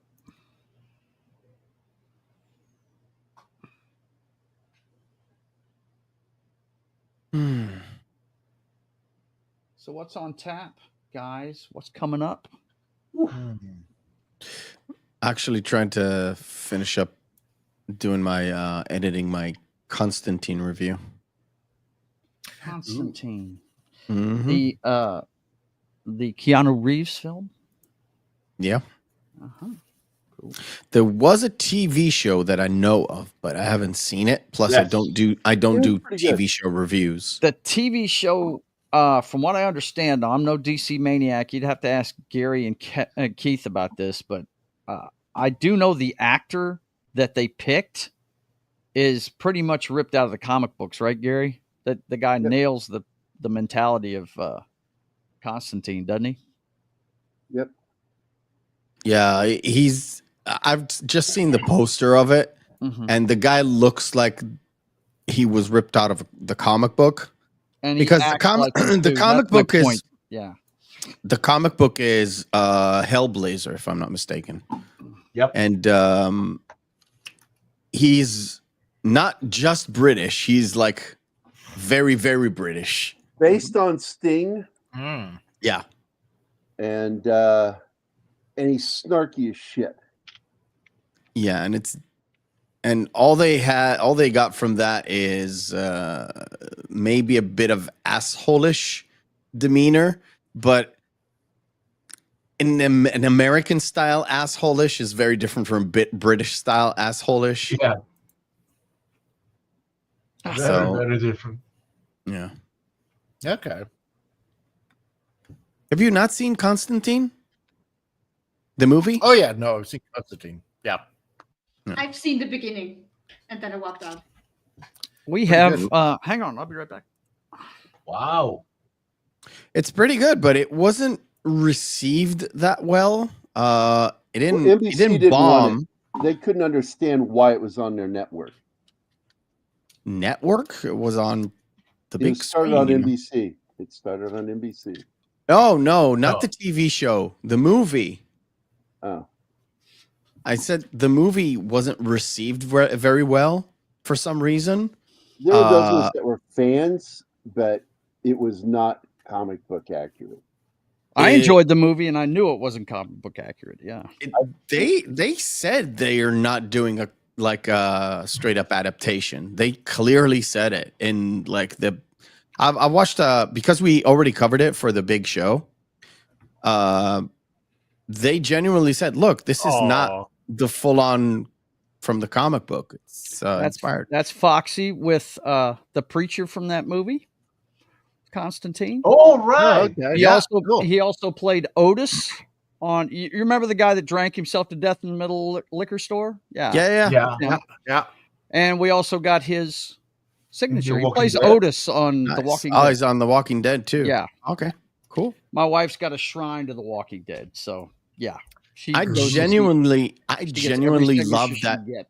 So. I genuinely love that that whole scene Mhm. because first of all, the guy was acting his ass off. Yeah. Plus the special effects that they used, I thought it was done with CGI. It was all practical. Mm-hmm. To make it look like there's a moment where he breaks a bottle and he gets some liquid on him, but then when he comes to drink it, it doesn't come out still. because in his head nothing comes out, Nothing's but coming in out. reality, he actually drinks Desperately himself wants a to drink, right? Yeah. Yeah. Mhm. 'Cause he has to shut the voices down because he forgot he actually still has the amulet. He just needed to put it on. Yeah. But then you see that during his episode, Balthazar walks in because he's the one doing this thing to him. Right. Because it's all about nudging people to do what their proclivity is to do anyway. Right. That whole point. And that's one of my favorite scenes, just because of how they did it, how it looks, what does it mean.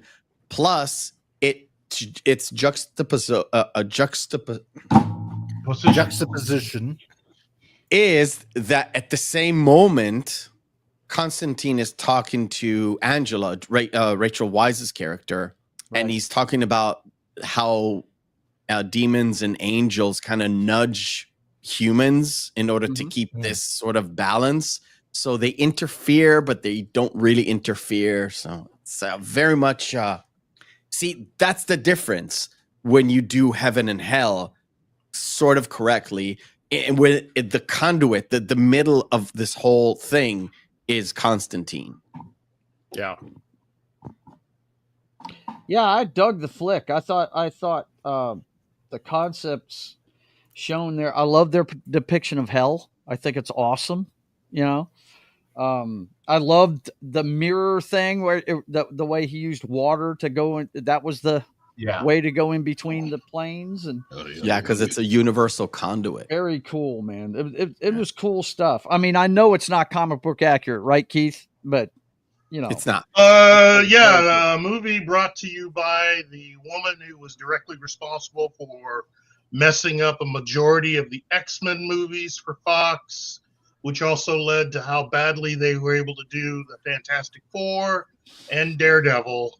Got an opportunity to cross the street to go to Warner Brothers, and to show you how much the DC people trusted her, she brought all of her producers to help produce the movie. So Warner Brothers found 5 other producers to match up against her producers to mitigate her influence on the film, because she set out not to adapt the comic. That's Laura Schuler Donner for you. She is very upfront about how much she really doesn't like comics, even though she adapts comics. Yeah, wow. Just the person you want working on those movies. Well, I mean, again, it makes her feel good that there are so many people that love the Keanu Reeves version.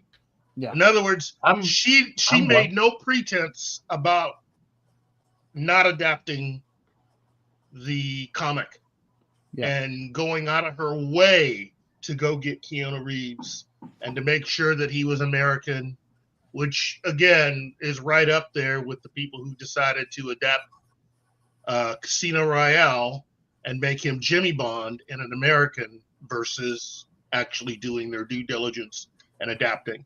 Look, I like the Keanu Reeves movie, but it's not a very good Constantine adaptation, but it is good for something that's like pre-Supernatural, the television series. In fact, Constantine is a good example of how they could do a really good Supernatural movie. Yeah. You know, but again, I like the cast.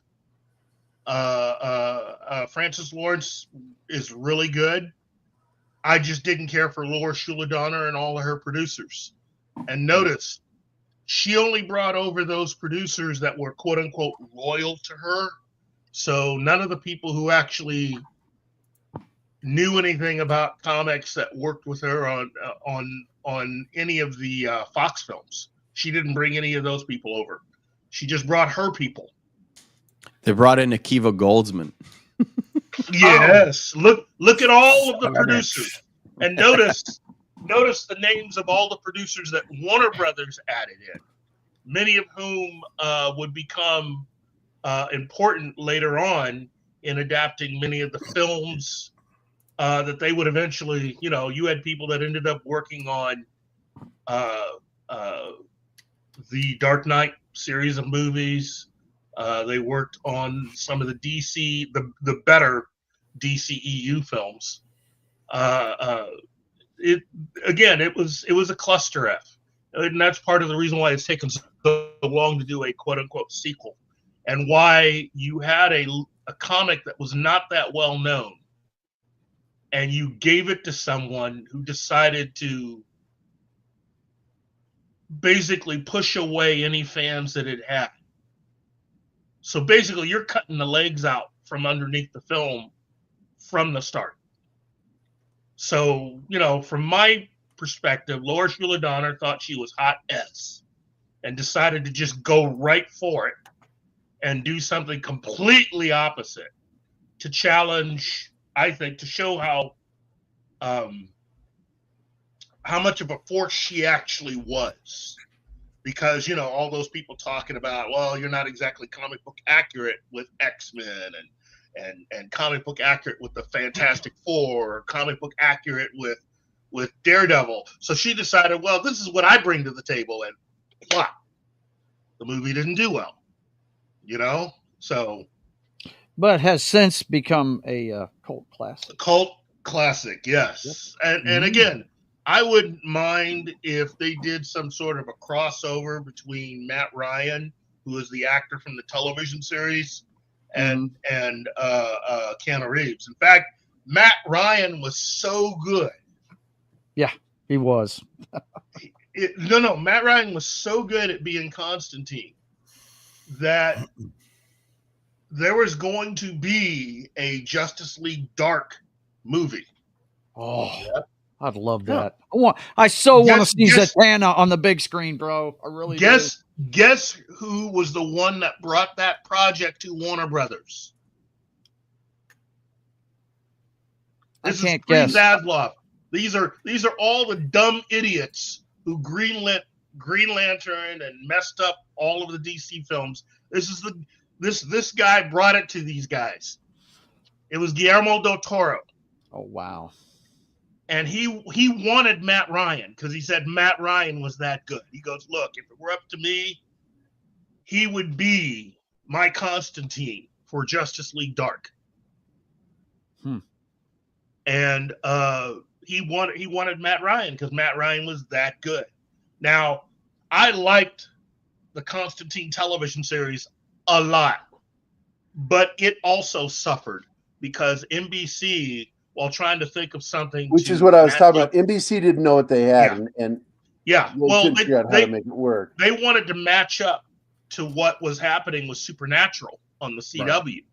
I thought CBS was doing that show. No, I don't think so. No. Supernatural was a CW series. No. Constantine. No, that was NBC. Oh, okay. NBC Universal. Okay. And they wanted to do what they did with they wanted to basically bring in the kind of audience that was being brought in for Supernatural, but they wanted to do it on their own terms.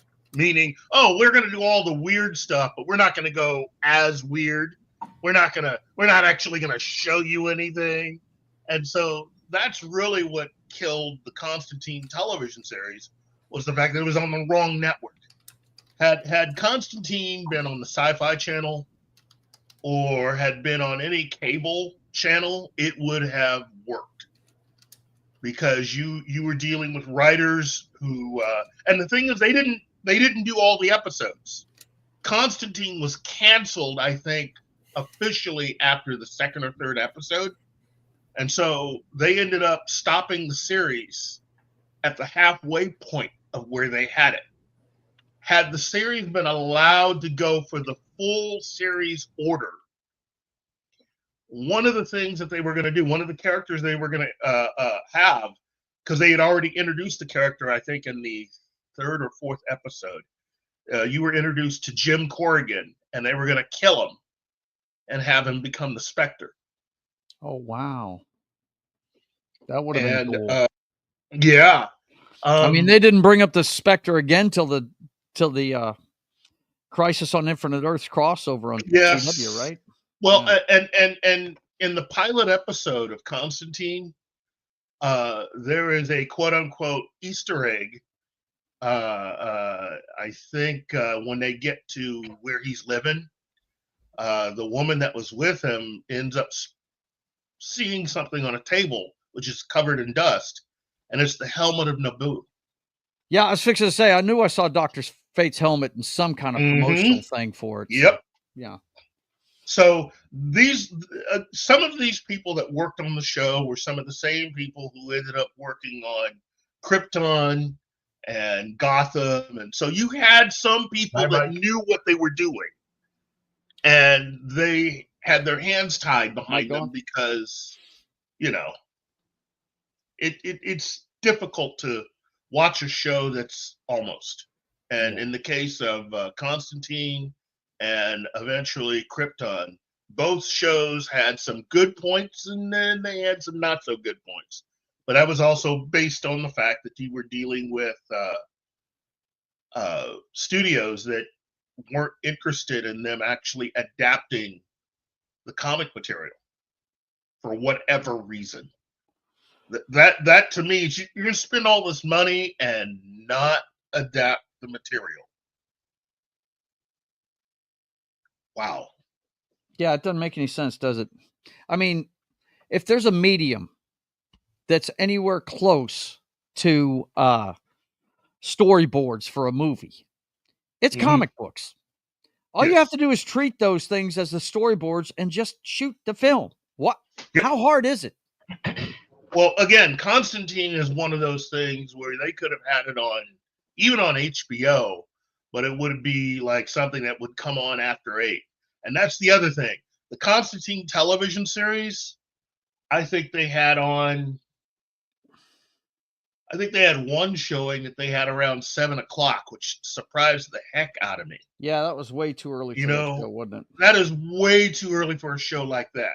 If you're trying to go up against a show like Supernatural, no, you're not going to be able to go up against Supernatural and try to do a show at 7 o'clock, let alone adapt Hellblazer. And yeah, you can't do that. Now, I am excited for Constantine 2 with Keanu Reeves, but I would really like it if they had a cameo appearance from Matt Ryan. That would be fantastic. Yeah, I hear you. That's been brought up before by others. I will say this: I forgive Matt Ryan.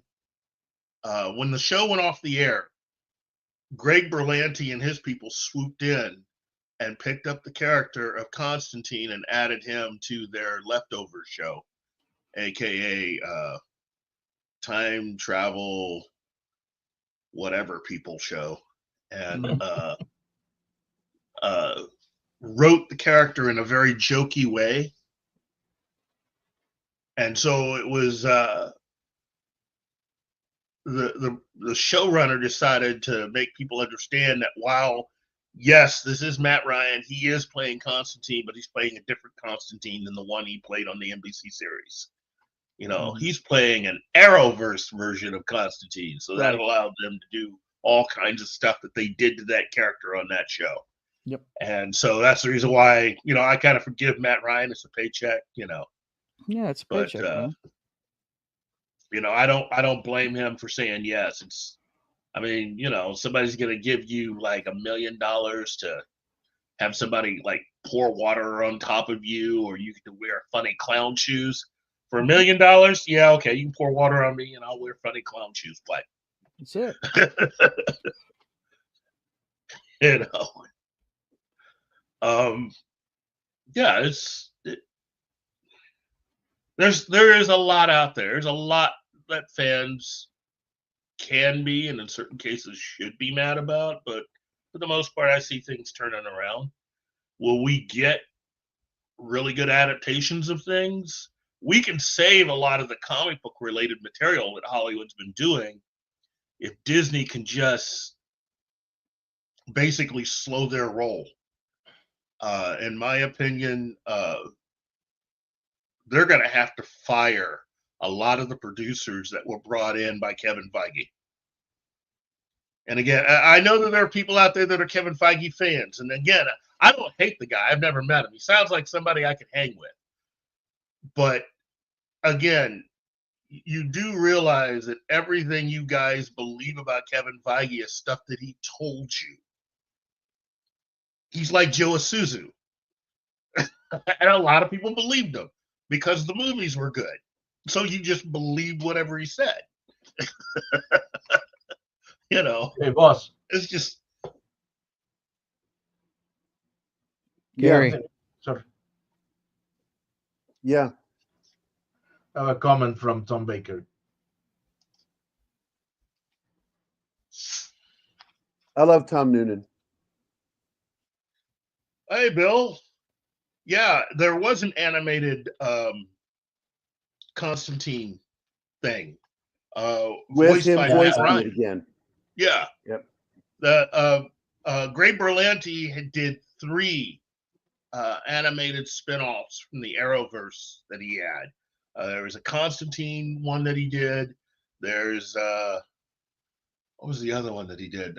There's a Justice League Dark, in which Constantine appears too, and I think it's a 2-parter. no, that's not Greg Berlanti related though. There's Vixen, and then they did the Ray. Those are the 3. Which is the one where they made him interspecies sexual? Justice League Dark. He and King Shark. He was Shark had a gay relationship. Yeah. Yeah, fuck Greg Berlanti.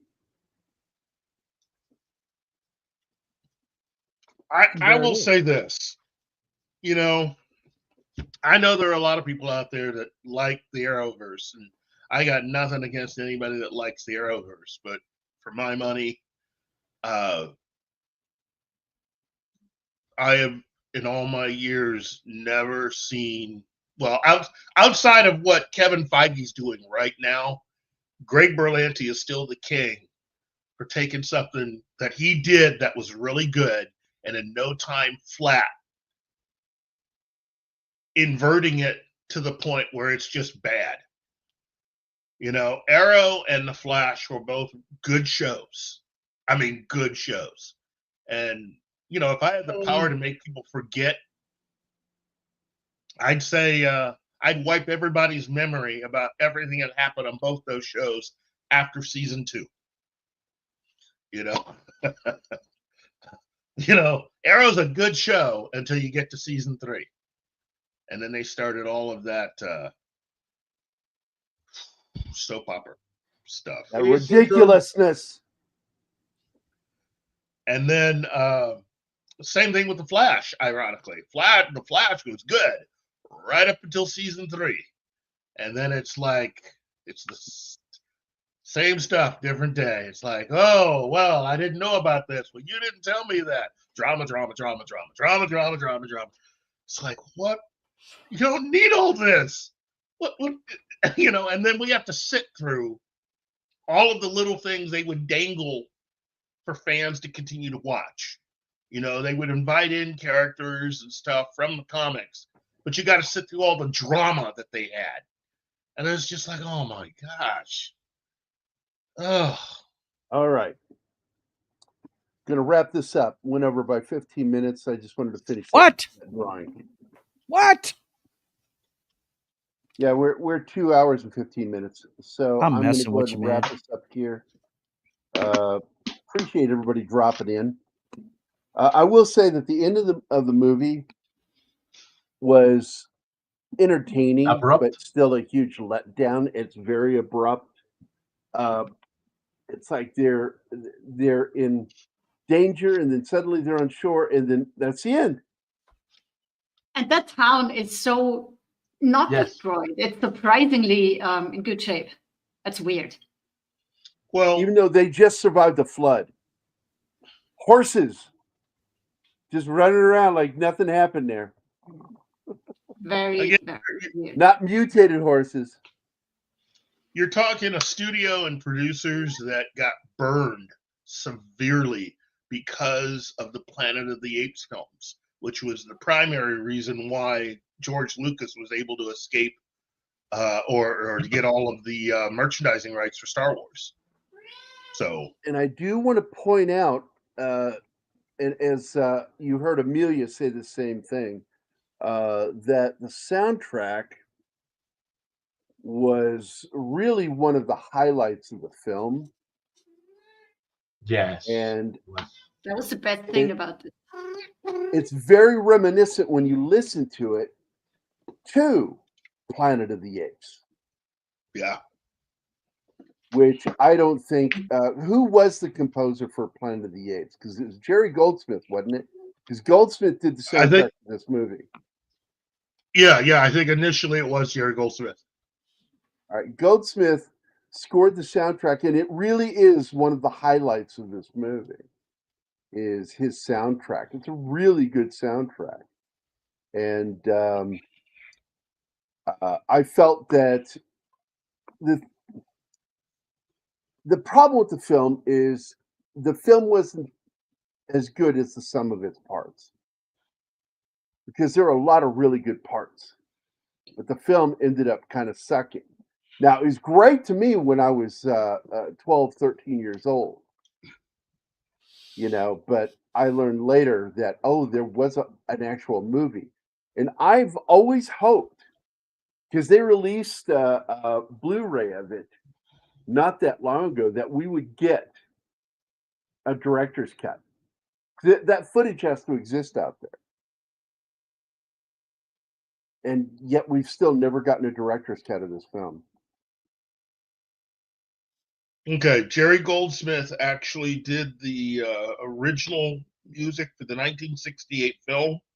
Yep. He was replaced for the television series by Lalo Schifrin, who did the Mission Impossible theme. Great, he's a great composer too.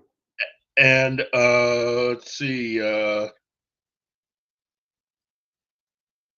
Jerry Goldsmith's original theme was incorporated into the score for Kingdom of the Planet of the Apes. Kingdom of the Planet, the more I see that movie, the more I like it. Kingdom was pretty good. Well, he was the composer and conductor for Planet of the Apes, the movie. And you can tell the compositions are very similar. He borrows from himself a lot, like John Williams does too. You listen to some of the love theme from Superman, and don't go listen to the love theme from Leah and Han, and tell me you don't hear the similarities of the melody. It's ridiculous. He borrows from himself all the time. Hey, if you're gonna steal from anybody, you might as well steal from yourself. Yep. Because I think that was done a lot for a lot of the James Bond scores. I wouldn't consider that stealing if you take from yourself, from your own artwork. Well, boys and girls, I've got to hit the road. All right, man. Get out of here, dude. I'll see you later, buddy. Thanks for being here. Yep. Have a good one, Joe. Take care, Keith. See you guys soon. Bye. Bill Barkley. Yeah, I saw the new trailer for Mission Impossible. It looks fantastic. Now that I understand what the plot is, somebody's got to pay. I was worried until I saw Tom Cruise running across London Bridge, and then I was like, okay, it's Tom Cruise movie. Kittredge. It's going to turn out that it looks like Kittredge has been the thorn in his side all these years. And it's like, okay, Kittredge has to pay. Okay, I'm down for this. Fucking Kittredge has never liked him. No, he's never liked him. I don't think Kittredge expected him to survive the plot of the first film. I thought he was just going to get captured and they were just going to bust him and either kill him or put him in jail, and he survived. And the whole thing just worked out. Why won't it let me add that to stage? Now I see why. All right, so I want to point out that the M113 Striker, is really has the rockets on top, just like in the movie. Wow. I love the rocket system on here, because when I first saw the Striker with those rockets on top, it made me think of Damnation Alley. Mm-hmm. That's super badass. Now that's the robotic 50 cal right there. This is the rocket system. Really fucking cool. There we go. See it. Oh, look at that close up there. Oh. That's gorgeous. That's gorgeous. That is gorgeous. So, You know, again, it's one of those things where there are certain things, ironically related to science fiction of the 1970s. A lot of the vehicles that they had, they look like they could actually still be made today. They look realistic enough from this vehicle, but also the Eagle in Space 1999. I think could actually be built.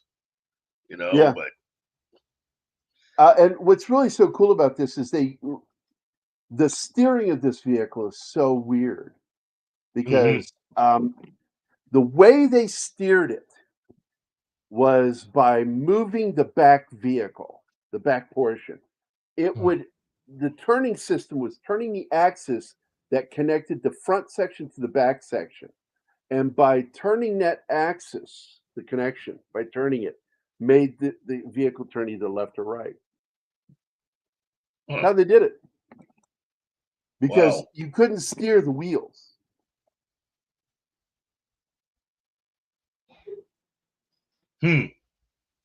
Absolutely. I've always loved this vehicle. And there's another TV show that had a cool looking vehicle that I felt was borrowed from it heavily was Arc 2. That's what I was going to say.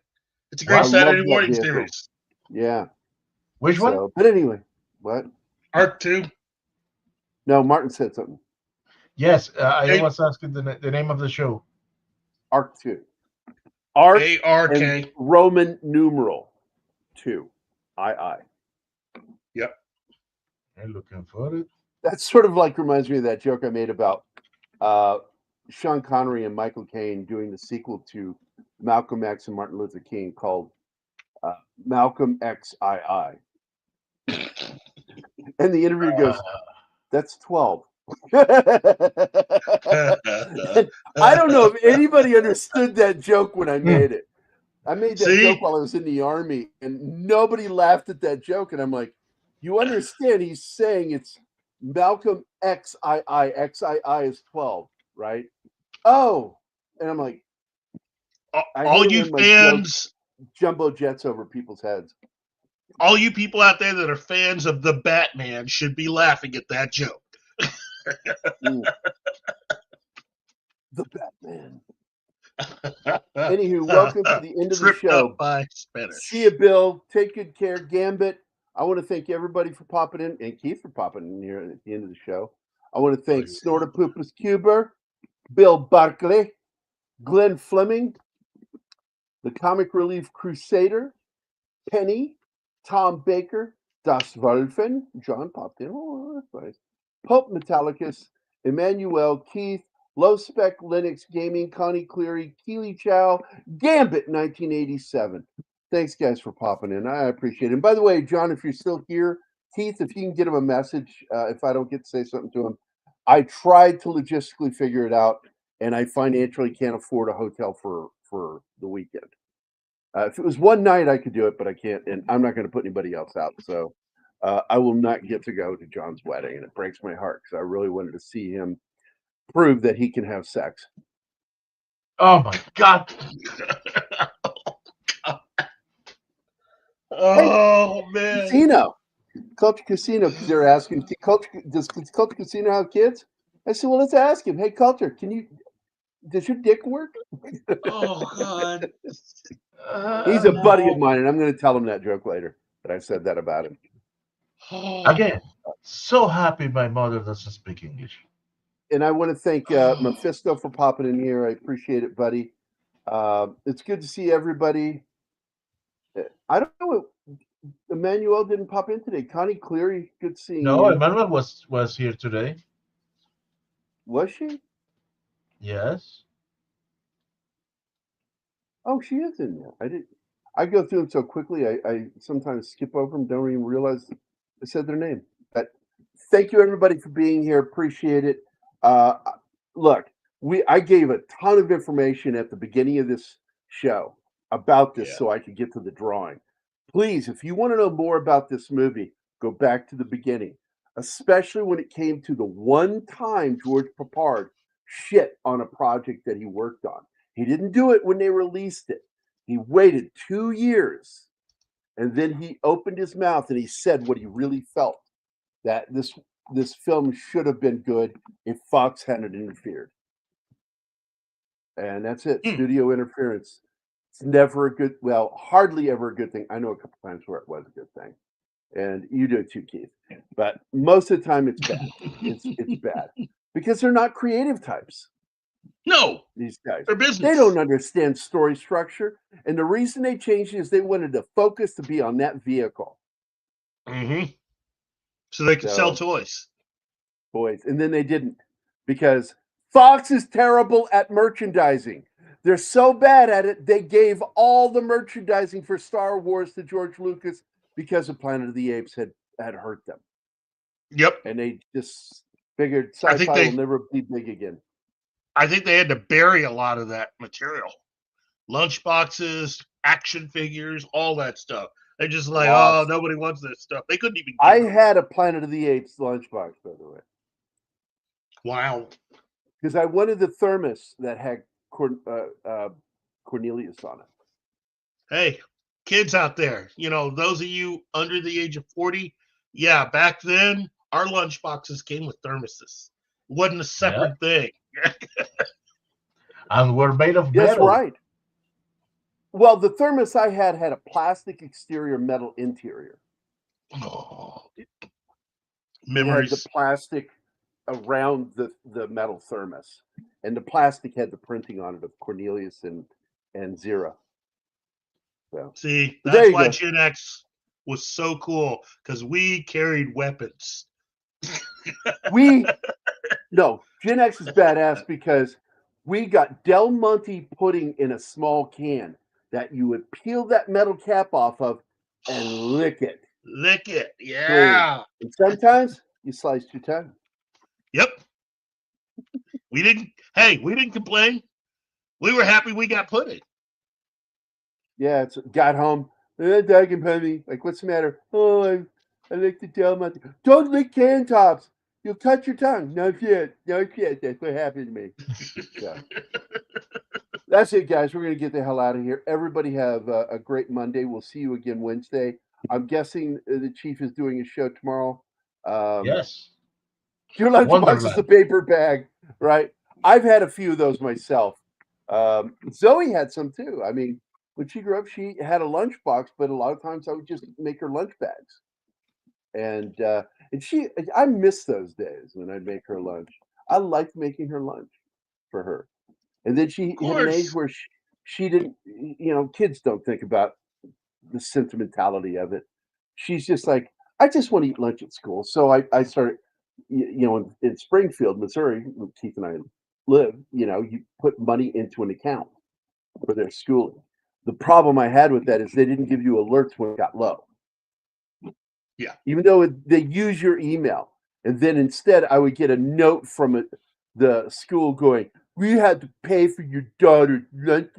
There's no money in the account because you're a terrible father. And I'm like, fuck you. I got upset about it. I actually did a phone call. I said, if you can't figure it out, then I'm going to stop using it. Because you should give me an alert to let me know when it's low. It's not my job to stay on top of that. That's your job. Yep. As the school. Preach it. It's your fucking program. So anyway, let's get out of here. Everybody have a great day. Don't forget the Chief is tomorrow. We'll be back Wednesday for more Drink and Draw. And we're going to be talking about a little movie called The Amateur, which is coming out this week. Yeah. It's coming out. The new movie is. This is the original 1981 film. And with Michael Savage. Yeah, it's good. Or John Savage. I'm sorry, John Savage. And Christopher Plummer is in it too, as the Russian professor that he befriends. It's actually a good film. It's not great, but it's a really good film. And they upped the ante and made this into a big special effects stuff and action. And that's not what the original film and story was about, the book. was about a guy out of his element having to do something because he wanted to avenge the murder of his fiance. So there you go. And with that, How dare you! no, I have to end the show. I have to do it. Wow. Yeah, we're going to end it. So that's the end of the show. Everybody fuck off and go do something else. I'm going to fuck off and keep drawing for another hour. And then I got to take it easy on my neck. I'll see you guys later. Everybody, Anima, you want to say bye? Mark? Keith, you want to say bye? Anybody? Bye, Bye, everybody. guys. All right, out of here, guys.